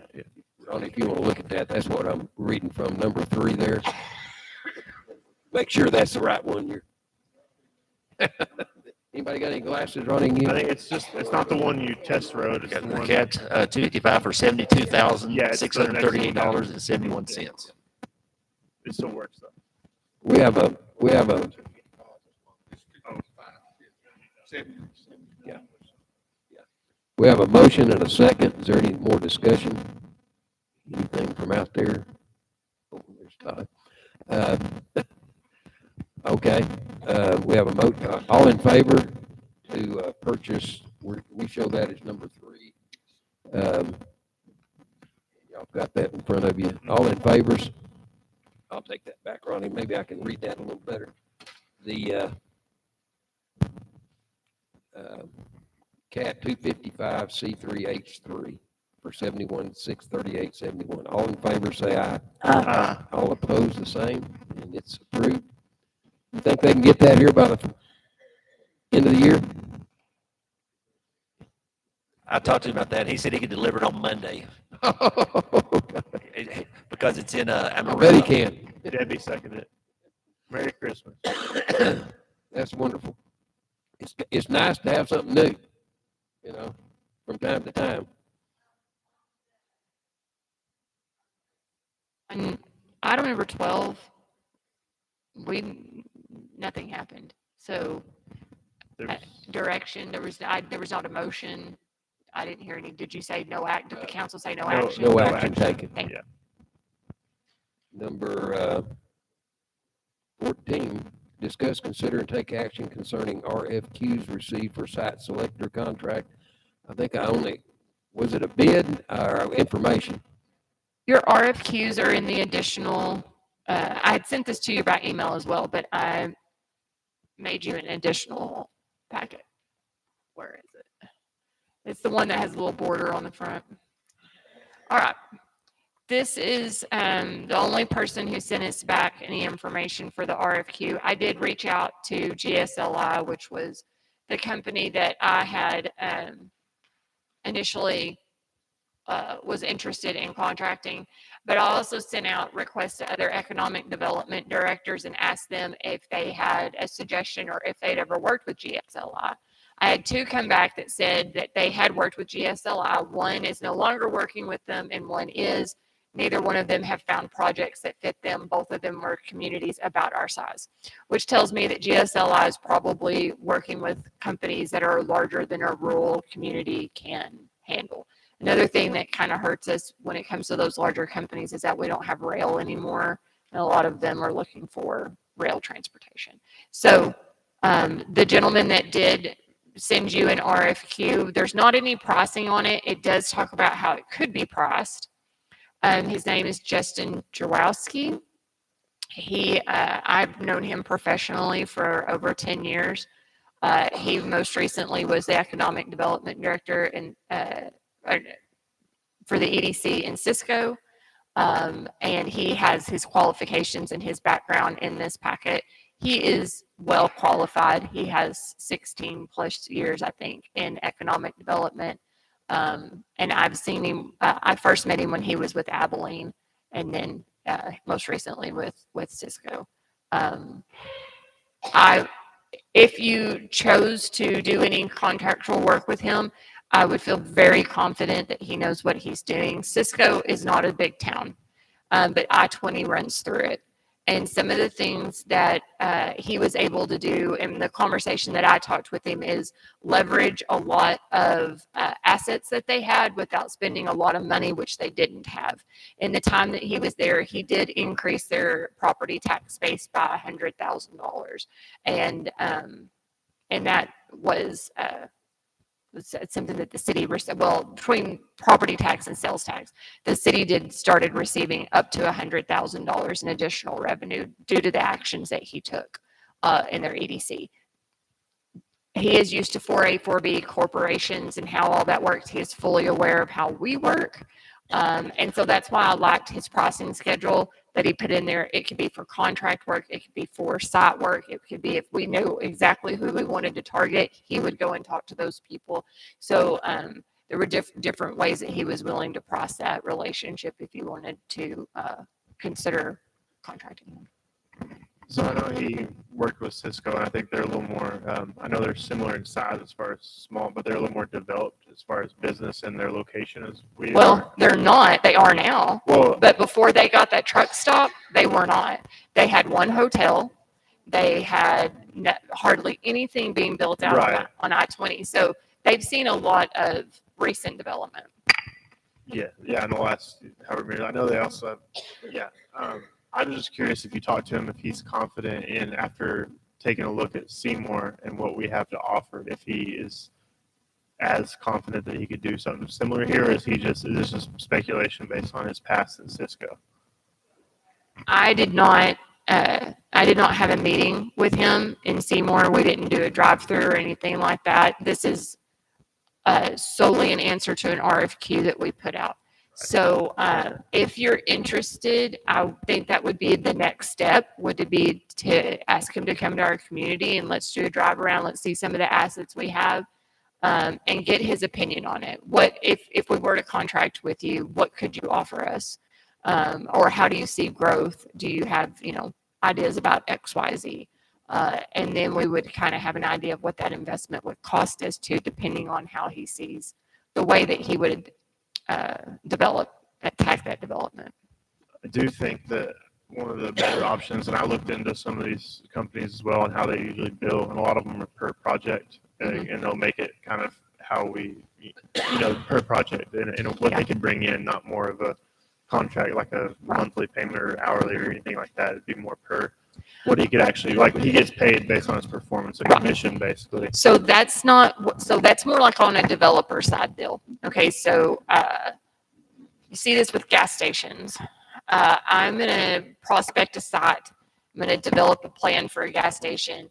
I'm going to do all the specs on it, and then I'm going to go to that gas station company and say, I did all this work, and I think you should buy my development. And then they buy into it, and you make your commission off of all that. This would not be the same kind of relationship.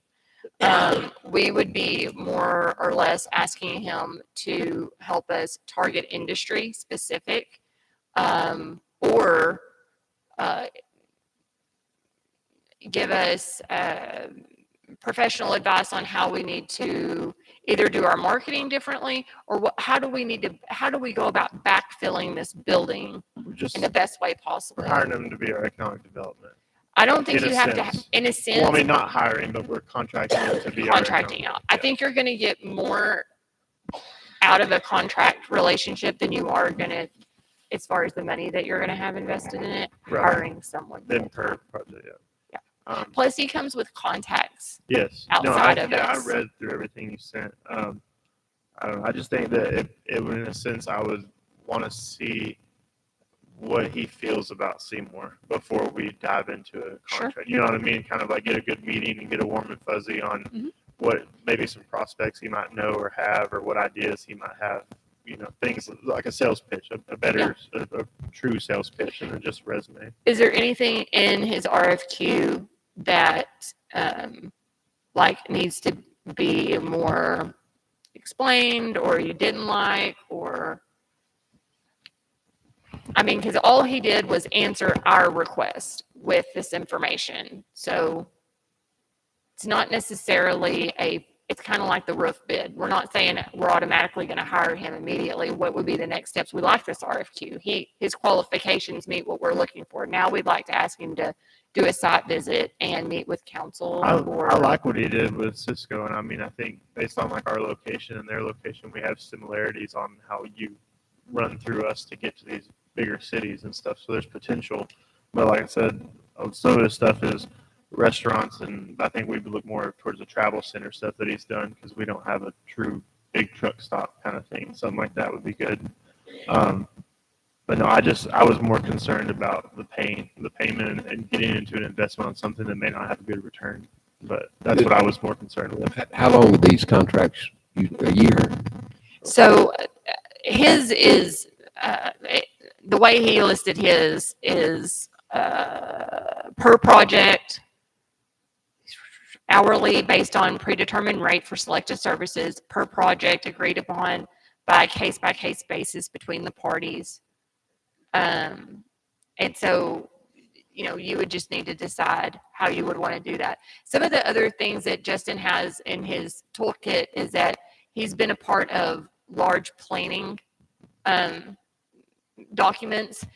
Things like that need to be done. So he can come and look at this site and say, okay, I've built a truck stop before, and I know they're going to want X, Y, Z, and you have to know if this is where you want a truck stop, then you need to have this size of water line, this and this and this. We need to do a planning document. This is what it's going to, he has all of that knowledge already, versus a truck stop coming to us and we're scrambling looking for a 3-inch water line all of a sudden. So some of that is just site prep.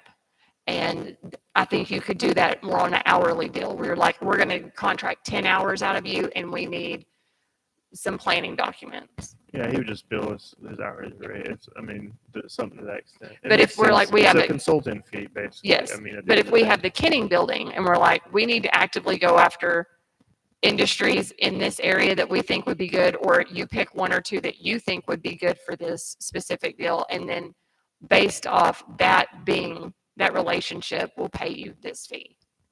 And that's how that per case goes.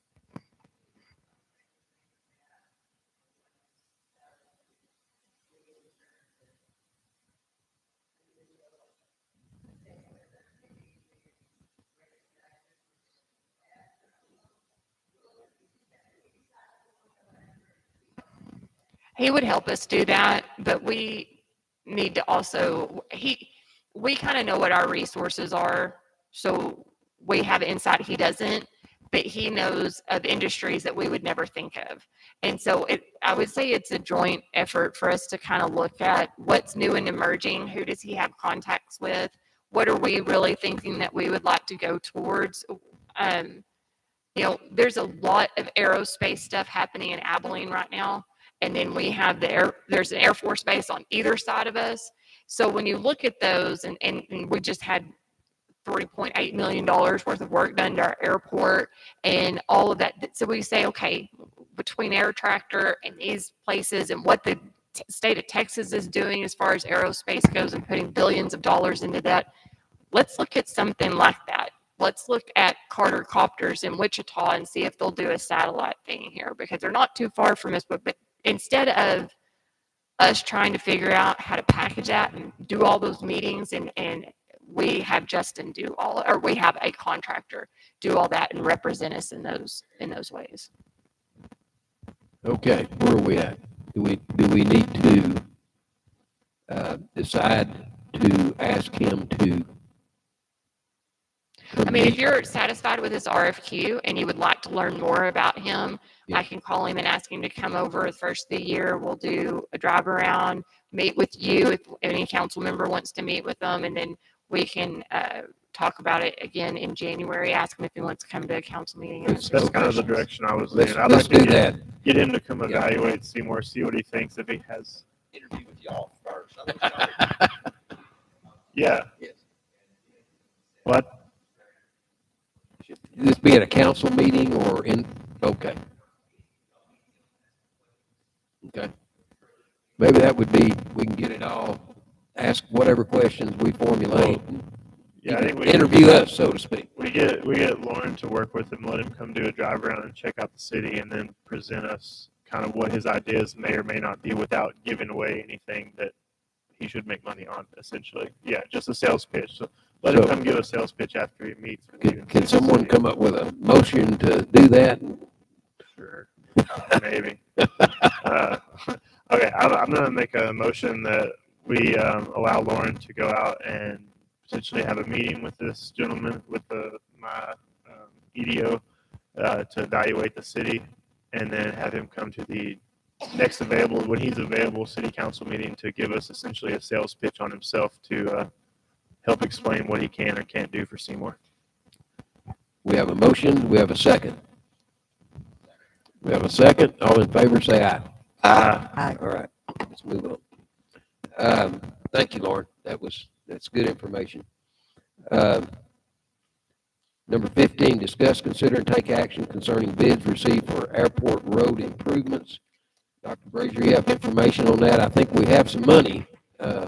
Yes, well, we have some ramp money, and so the ramp director told me to take bids, and if y'all then move forward with one of those bids, then I need to submit that to him. Once he approves that, then we can move forward with the contract. But again, if we went with Blacksmith Ventures, which is the most cost-effective bid that we have, that would be a total of $144,000, and that would cost the city $14,400. So you'd have that road, the entryway into the airport that would be redone, plus the extension of that apron. And I've told y'all before that this group has taken over the hangar number 1, so to have access to that hangar 1, that would have to be improved as well. So anyway, as far as this ramp money, we're very fortunate to get that. If we don't spend it, of course, we lose it, and we probably may not get it again if we don't spend it. So I think it's a very worthwhile project. It would certainly last a long time. The improvements to made to that road, and since I've been here, we've done really nothing to it. Ronnie's gone out there and patched it a little bit here and there, but I think it'd be money well spent, and it is a well-needed improvement to our airport. You said Blacksmith, they'll take care of all those needs we have out there, right, with that bid? No. What you were just talking about? The Blacksmith Ventures, yes, the bid for doing a layover on the road around the airport, plus repair that, I forget the number of feet, like 800 feet of the approach that goes up to hangar number 1. Okay. You're familiar with these people? I mean, Have they come in and talked to Well, you? I am now. He came by today and very, very personable, very friendly. He was kind of recommended. I contacted Mr. Hostas out at TxDOT and tried to find some contractors that might be interested. And then I guess he forwarded that to their area engineer, Van Hoosen, and he sent me a list of some potential contractors. So then I took the bid and sent it to each one of them. And this gentleman was very interested in our business. He said he gets a lot of the overflow from some of these other bigger contractors. He's out of Bryson, and I know he taught Lauren's ear off, and then he and I visited for a while as well. But he's very interested in coming here, and said that he probably do it within a couple of days as soon as they have some good weather. So he was on the TxDOT list as far as. Yes. All right. Where would the 14,000 come from? Do we have that budgeted somewhere? Or? Well, we do have a reserve for the airport fund that we're saving, to do that big project in 2028. So that money would come out of that account. Okay. All right. Do we have a motion on this from anyone or any discussion from? I make a motion that we accept number 2. Okay. We have a motion to accept the Blacksmith Butcher's proposal at the airport. Do we have a second? I'll second. We have a second. All in favor, say aye. Aye. Any opposed? There is none. Okay. Let's go to number 16. Discuss, consider, take action concerning bids received for the Salt Fork Recreational Complex. This shouldn't take long. As far as I know, we received no bids. So there's no action to be taken as far as I can tell. Number 17, discuss, consider, and take action concerning future action concerning Salt Fork Recreational Complex. Would that come under our executive session?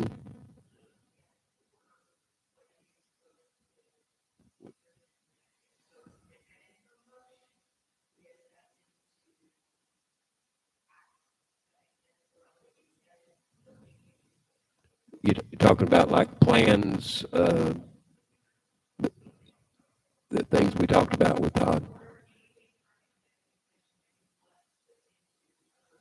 Well,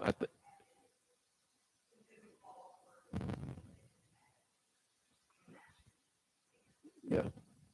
Well, I think this to me, Can we? it's pretty similar to what we're gonna get into from the executive session. Yeah. That's a different one. Yeah.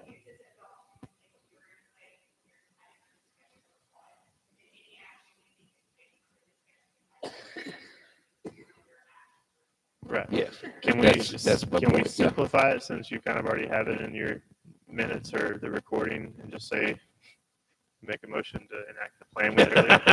Dadgummit, Lauren. Come on. So I'll try. So in regards to the operations of the Salt Fork Recreational Complex, we did meet with the supervisor and asked for a list of accomplishments. And the priorities taken are, we want to vote on the priorities taken, which would be to complete the sprinkler system and ready the golf course for golf season 2026. Yes, and the cart path, or at least a plan for the initial initiation of the cart path. Okay. Did you get that, Lauren? Is that enough? We'll try again if it's not.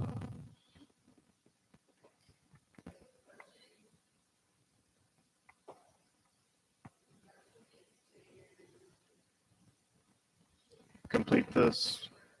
Yes, ma'am.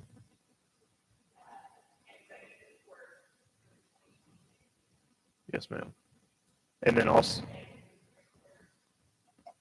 And then the sprinkler, well, I need to amend that to say that we we're going to, Dr. Frazier and Mr. Hendrick are requested by the board by the council to prepare a plan for completion of the sprinkler system repairs at the golf course, either with either the internal personnel or to contact Hunter. That's good.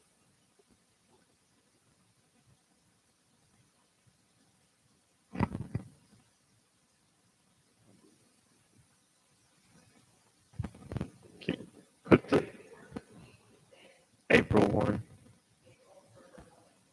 that's the beginning of I would consider the beginning of the golf season.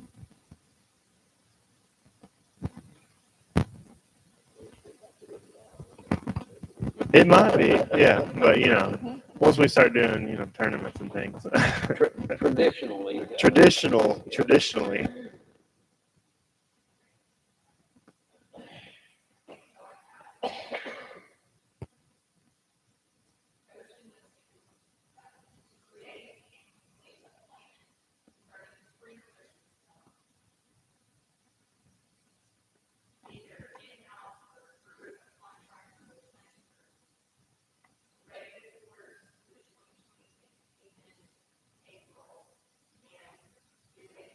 Plan for cart factory. Yes. That's exactly what I said. Perfect. Okay, we have this motion. Do we have a second?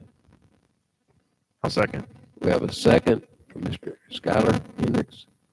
Any further discussion on this? Any discussion out there? All in favor, say aye. Aye. All opposed, say no. And it passes. Okay. Number 18, I believe. Discuss, consider, and take action concerning ordinance 2025-12, smoking regulations. And this is, we've had our hearing on it. We've had it presented. It's in our notes. I'm looking at it right now. And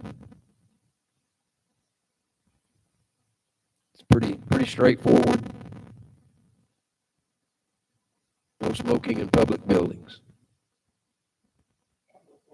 And within 10 feet of entrances.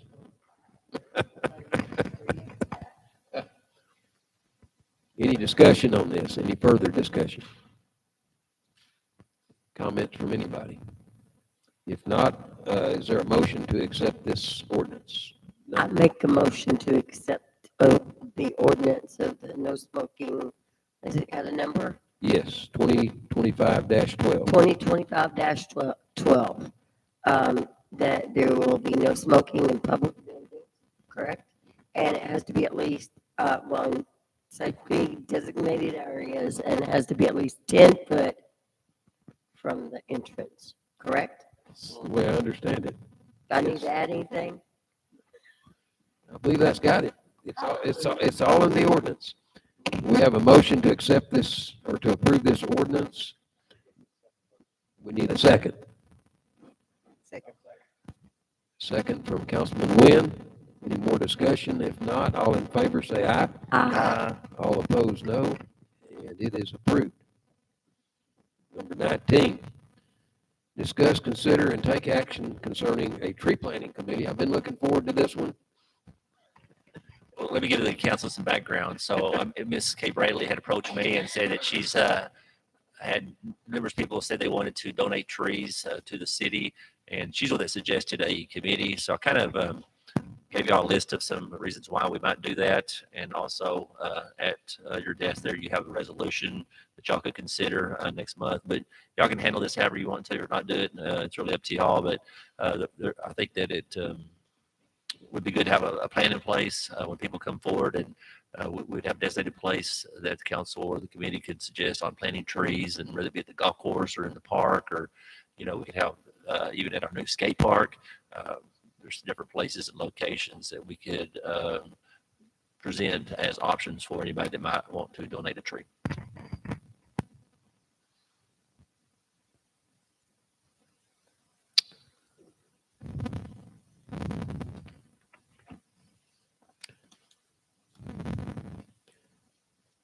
the only, I think it's a worthy thing, you know, to plant trees. The only downside I see is you establishing a committee and having to keep up with, I hate to say keep up, but you got to maintenance all this.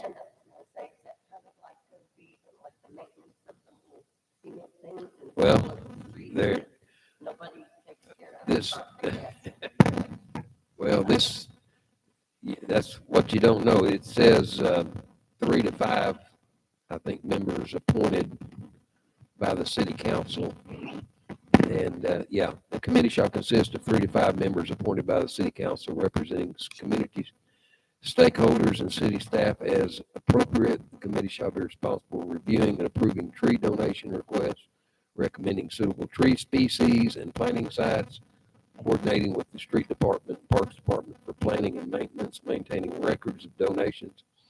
The committee shall meet as needed to review requests and provided recommendations to the city council. Would this be a governmental board, so to speak? I don't think it'd be a governmental board per se. It would just be a group of people that would come together and come up with a plan on maybe what kind of trees, and then that could ultimately be approved, I guess, by the council. Or y'all can handle it a different way. Y'all just need to decide how y'all want that to roll forward, or somebody could just come to you and y'all can talk about it. If we give a committee, should we just allow them to have the permissions of making decisions of where to put the trees, as long as it's in line with the street department, so they don't have to come to council? Wouldn't that bypass us to streamline the process? I think that would work. You get responsible people that are interested in. Because if we appoint it'd kind of like we appoint the committee and allow them to have that streamlined process to get these trees, so they don't have to come to us once a month and be like, "Can we plant a tree here?" We're like, "Well, we already told you, go ahead." Yeah. You know, That'd be fine. They would just report back to y'all. This is what's happening. It's what's going on. Yeah, just Y'all send need to reports start. in. Yeah. The city would ultimately, let's say they, you know, they ended up under some highline wires or something, you know, or maybe they've ended up in a bad spot. I don't think, would they have to come report to us every time they plant a tree? I mean, or a group of trees? No, I probably would just communicate that to y'all either in a weekly report, Yeah. or in administrative report. You know, if Well, there was they- something to report. And they're going to work with the streets and parks department to make sure they're in proper placement. They're not going to just throw them willy nilly. Well, ultimately, the city would maintain control. I mean, it would be ultimately, you know, if something got out of whack, we could straighten it out without. I would probably be on there, I would hope, or, you know, and then probably Mr. Kolochik, or, you know, so we'd have some representation from the city, so. Ronnie's like, I'm on a committee. Where would the funding come from to buy the trees? From donations. The city would not, we might go out there and dig a hole, you know, so they wouldn't plant a tree, you know, with the excavator, but they would be responsible for buying the tree. That's the whole idea. Watering it and keeping it up, or is that? Well, that'd probably fall on the city, just to be honest with you, you know. Unless the committee or the council says, no, we don't want to do that, then, but, I mean, yeah. Well, if some expense is incurred by the city, I think that would be pretty much come to the council and say, hey, we need a water line to go 100 feet over here to water 10 trees or something like that, you know, I don't know. Well, it sounds like a noble plan. We've got a good plan for where these things are gonna go, and if the city, what's it gonna cost the city to maintain them? That, I don't know. Yeah. Well, I think that would, like, as far as the maintenance of the trees and where they're at, would fall in their line where it says in here that they have to check with the streets department. So I'm sure if you guys, they want to stick a tree somewhere where that's going to be a pain for us to maintain or water, we're going to be like, pick another spot. You know what I mean? That's kind of where that purview would come from, and having Jeff on the committee could help with that as well. I mean, we can mitigate that cost. And Ronnie, of course, Ronnie's going to be on the committee, so. Jeff can do that in his spare time, so. Yeah. So do you want to get the committee together? Or is that? Well, I can bring some names to y'all, and then y'all can approve it, and then we can move forward from there. I think you and Ronnie especially need to be on our lane. That'd be a good idea. Yeah. Come up with 3 more people. Yeah, I think you're right. 5 is probably the right number. We'll do whatever y'all tell us to do.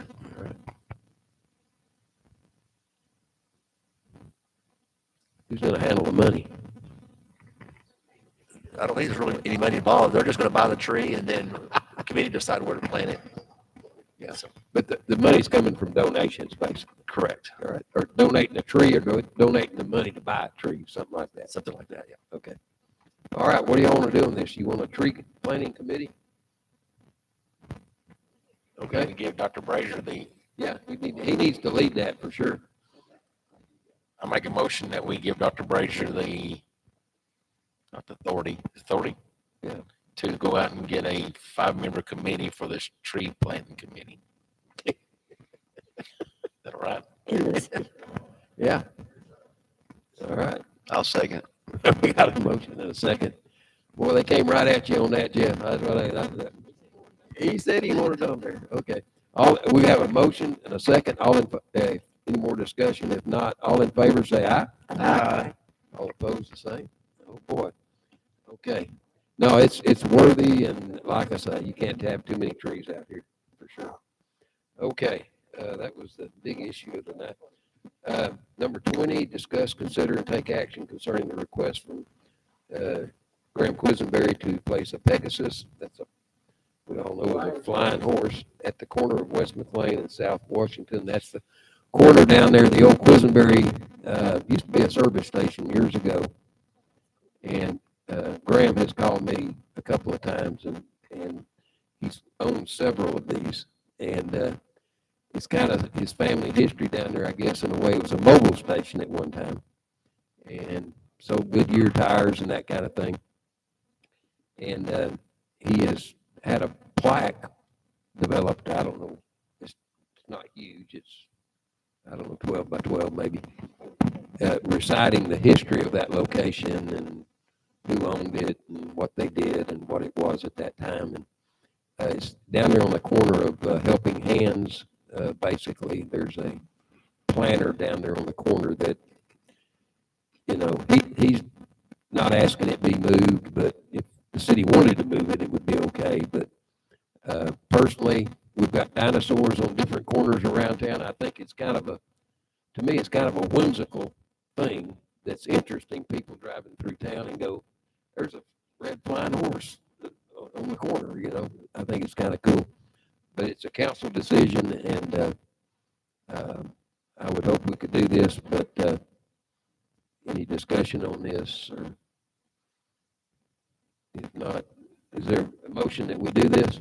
I make a motion that we allow Mr. Quisenberry to put the plaque and the Pegasus on the corner of McLean and South Washington. South Washington.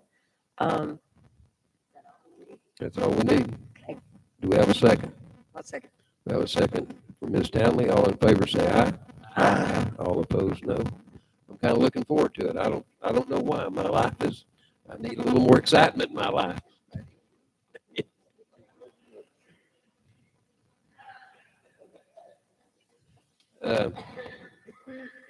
What was that? Oh, okay. Okay, we got to go to action regarding executive session. An executive session closed to the public pursuant to Chapter 551 of the Texas Local Government Code. 551.072, purchase, exchange, lease, or value of real estate, Salt Fork Recreational Complex. 22 and 23, we don't have anything on, so it's just 21. Do we have any further discussion or motion on 21? I believe make a motion that we're closing the bidding on it, but we are still going to be open if someone does come in and inquire about it with Jeff, and then we're going to reevaluate in 6 months on if we want to open up to bids or not again. Okay, so we will continue should be open to interest in selling the course for 6 months. Open to inquiries. If someone comes in and something happens, we can reevaluate. But at this time, we're going to reevaluate in 6 months if we want to open bids again. Okay. All right. Did you get that, Lauren? Or do we need to? Well, that was the motion. So we got to get.